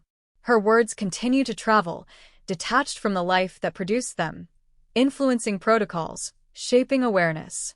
There is comfort in that and unease. Legacy is rarely what anyone intends. As another cohort of officers graduates, the investigator watches from a distance, seeing potential where he once saw certainty. He wonders which of them will one day inherit a box like Karen's, labeled, shelved, waiting. He hopes they will hesitate before closing it. Hopes they will remember that cold cases are not failures. Their questions deferred. The city hums into night, lights reflected in windows that conceal countless private lives. Somewhere, a person locks a door, unaware of how much history that simple action carries. Somewhere else, an archivist adjusts a shelf, unknowingly preserving the key to a future reckoning. The machinery of memory turns slowly, unevenly, but it turns. Karen Vogel's case no longer asks to be solved. It asks to be remembered correctly. Not as spectacle, not as miracle, but as evidence that time complicates truth without erasing it, that silence can be durable but not invincible, and that when the past finally speaks, it does so not to shock, but to be acknowledged. By the time the case reaches what the system calls its final stage, it no longer feels final to anyone who has lived inside it. Finality, like closure, is an administrative concept useful for paperwork, inadequate for human experience. Appeals have been exhausted. Reviews completed. The legal language settles into permanence. And yet, the story continues to move, not forward, but outward, diffusing into places where law has no jurisdiction. The investigator senses this diffusion in the smallest moments. A pause before answering a question. A tightening in the chest when a date resurfaces. He has learned that solved cases do not end their influence. They simply change form. Karen's case no longer demands action, but it shapes perception, quietly recalibrating how he reads rooms, how he listens for what isn't being said. He no longer trusts silence to mean nothing. A request arrives from a historical archive preparing an exhibition on Berlin in the early 80s, a period often flattened into clichés of walls and watches and shadows. They ask for context, for guidance on how to reference unsolved crimes without exploiting them. He agrees to consult, insisting on restraint, on accuracy, on resisting the urge to dramatize what is already heavy enough. Karen's name is included once, carefully, among others, framed as part of a city struggling with fear it couldn't articulate at the time. It feels right. Visitors walk through the exhibition months later, moving past photographs and artifacts, absorbing history in curated fragments. Some pause longer than others. A few read Karen's name twice. Most move on. Memory works this way, uneven, selective. The exhibit does not aim to reopen wounds. It acknowledges that they existed. The investigator watches from a distance on opening day, anonymous, listening to conversations drift past him. He hears curiosity, surprise, occasional discomfort. No one asks him questions. That, too, feels appropriate. The case has moved beyond ownership. It belongs to the city now, folded into its narrative of division and endurance. In another part of Berlin, Karen's family downsizes, a practical decision that carries emotional weight. Objects are sorted, distributed, released. A few photographs are framed. Others are returned to boxes, not out of avoidance, but because memory needs boundaries. They talk about the trial less now, about the investigation hardly at all. Karen's presence returns to something closer to what it was before the murder became her defining context. A sister. A daughter. A woman with opinions about books and music and weather. This feels like progress, even if it arrives decades late. The man in prison reaches a milestone measured only by time served. It changes nothing materially, but it alters how he is seen by the system, by himself. He no longer marks days with anticipation. He endures them. Occasionally, he dreams of Berlin, but the city is distorted, streets looping back on themselves, doors opening onto rooms he doesn't recognize. He wakes without clarity, only the dull understanding that memory does not obey confinement. The investigator prepares to retire. Not immediately, not dramatically, just a form submitted, a timeline acknowledged. Colleagues react with polite surprise, then acceptance. He has stayed longer than many. Cold cases have a way of extending careers, anchoring people in unresolved purpose. Now, with Karen's case settled and others passed on, the timing feels right. In preparing to leave, he revisits old notes, deciding what to keep and what to let go. He pauses over Karen's file, thinner now than it once was, stripped of speculation, anchored by conclusion. He considers taking a copy of a page, a photograph, some token of the case that reshaped his thinking. He doesn't. He understands that the work was never about possession.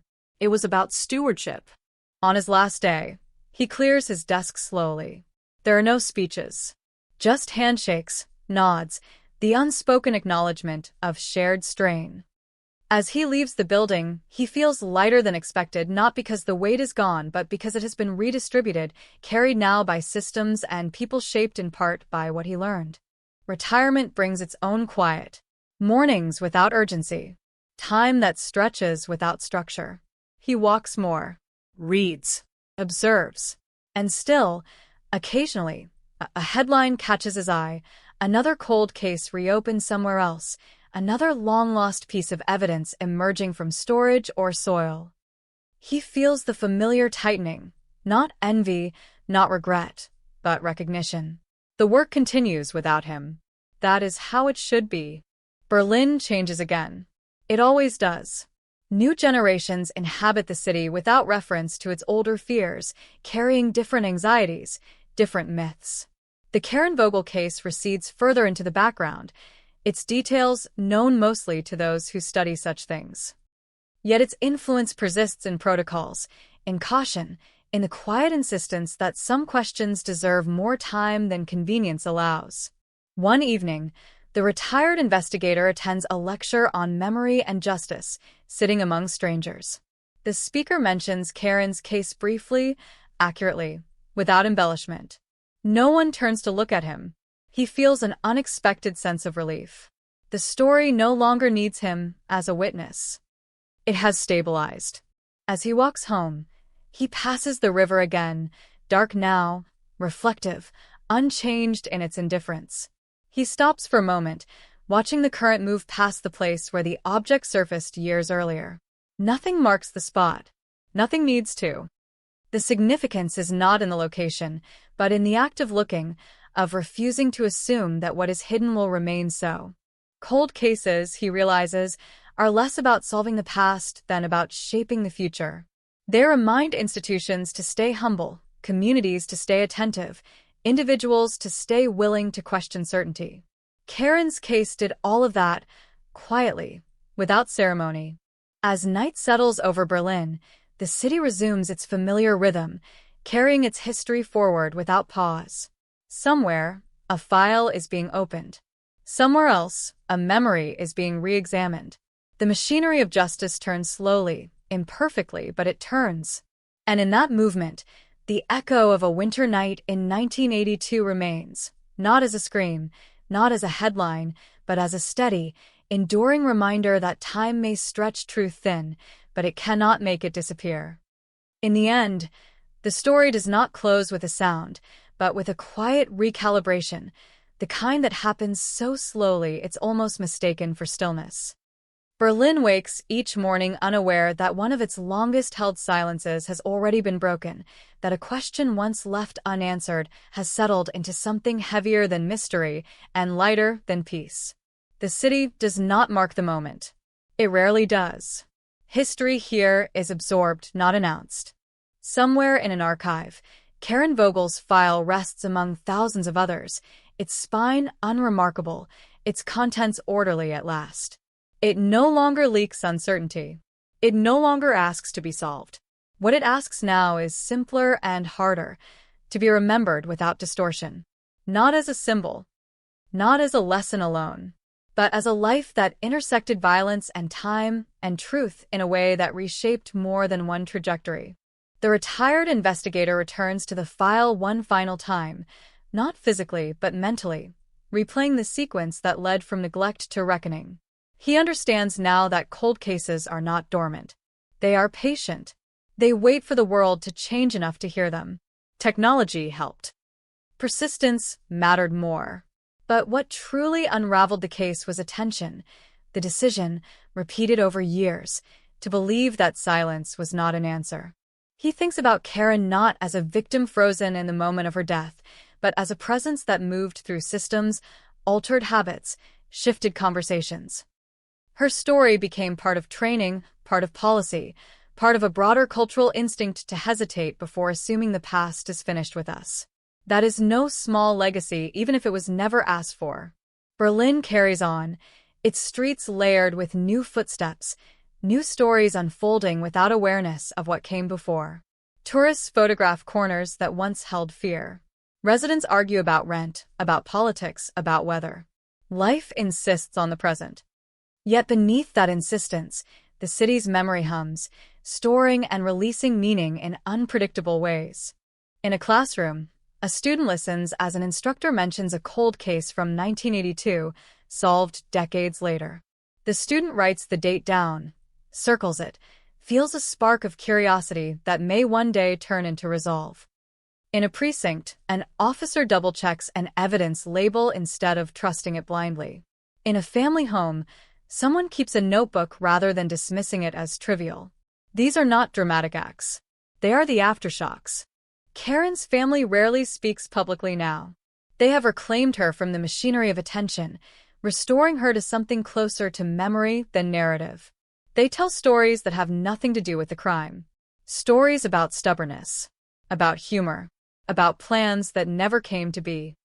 This, more than any verdict, feels like justice reclaiming ground.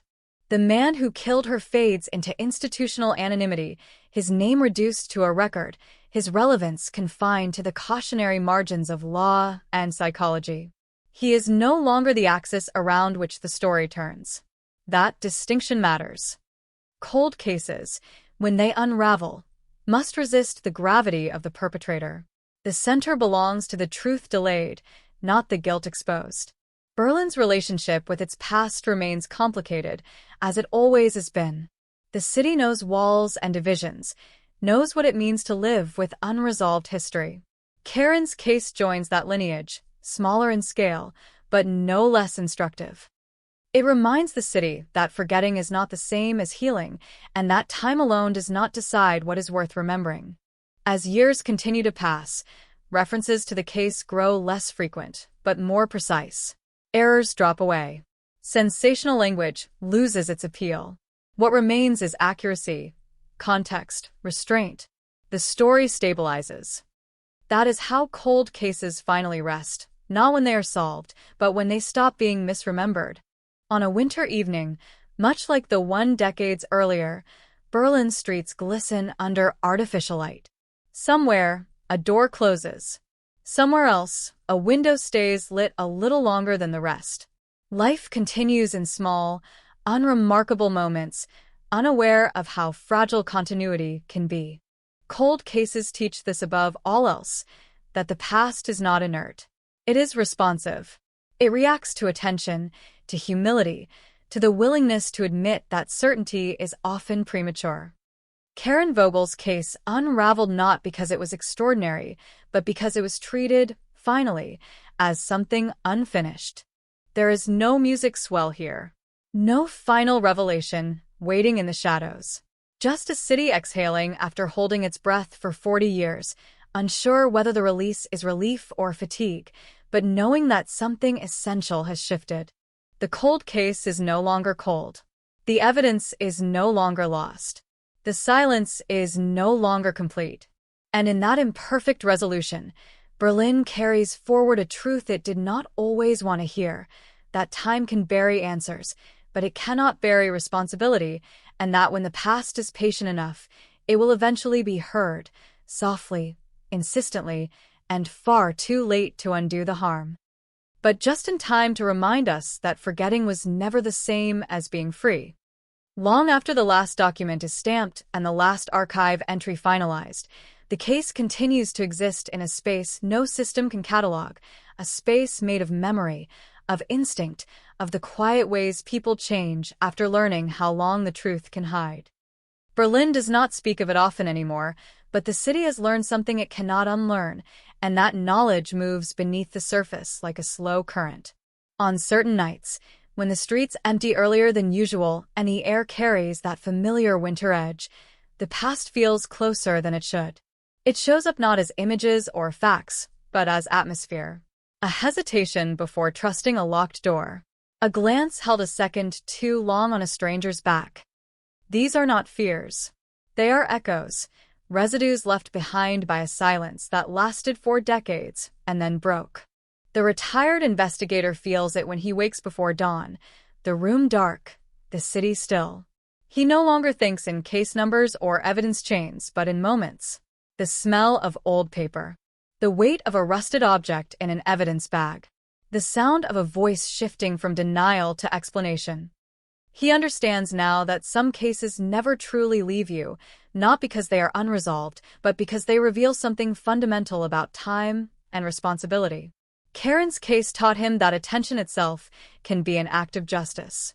In another part of the city, a young investigator opens a file marked inactive, not because protocol demands it, but because something about the handwriting on the label feels unfinished.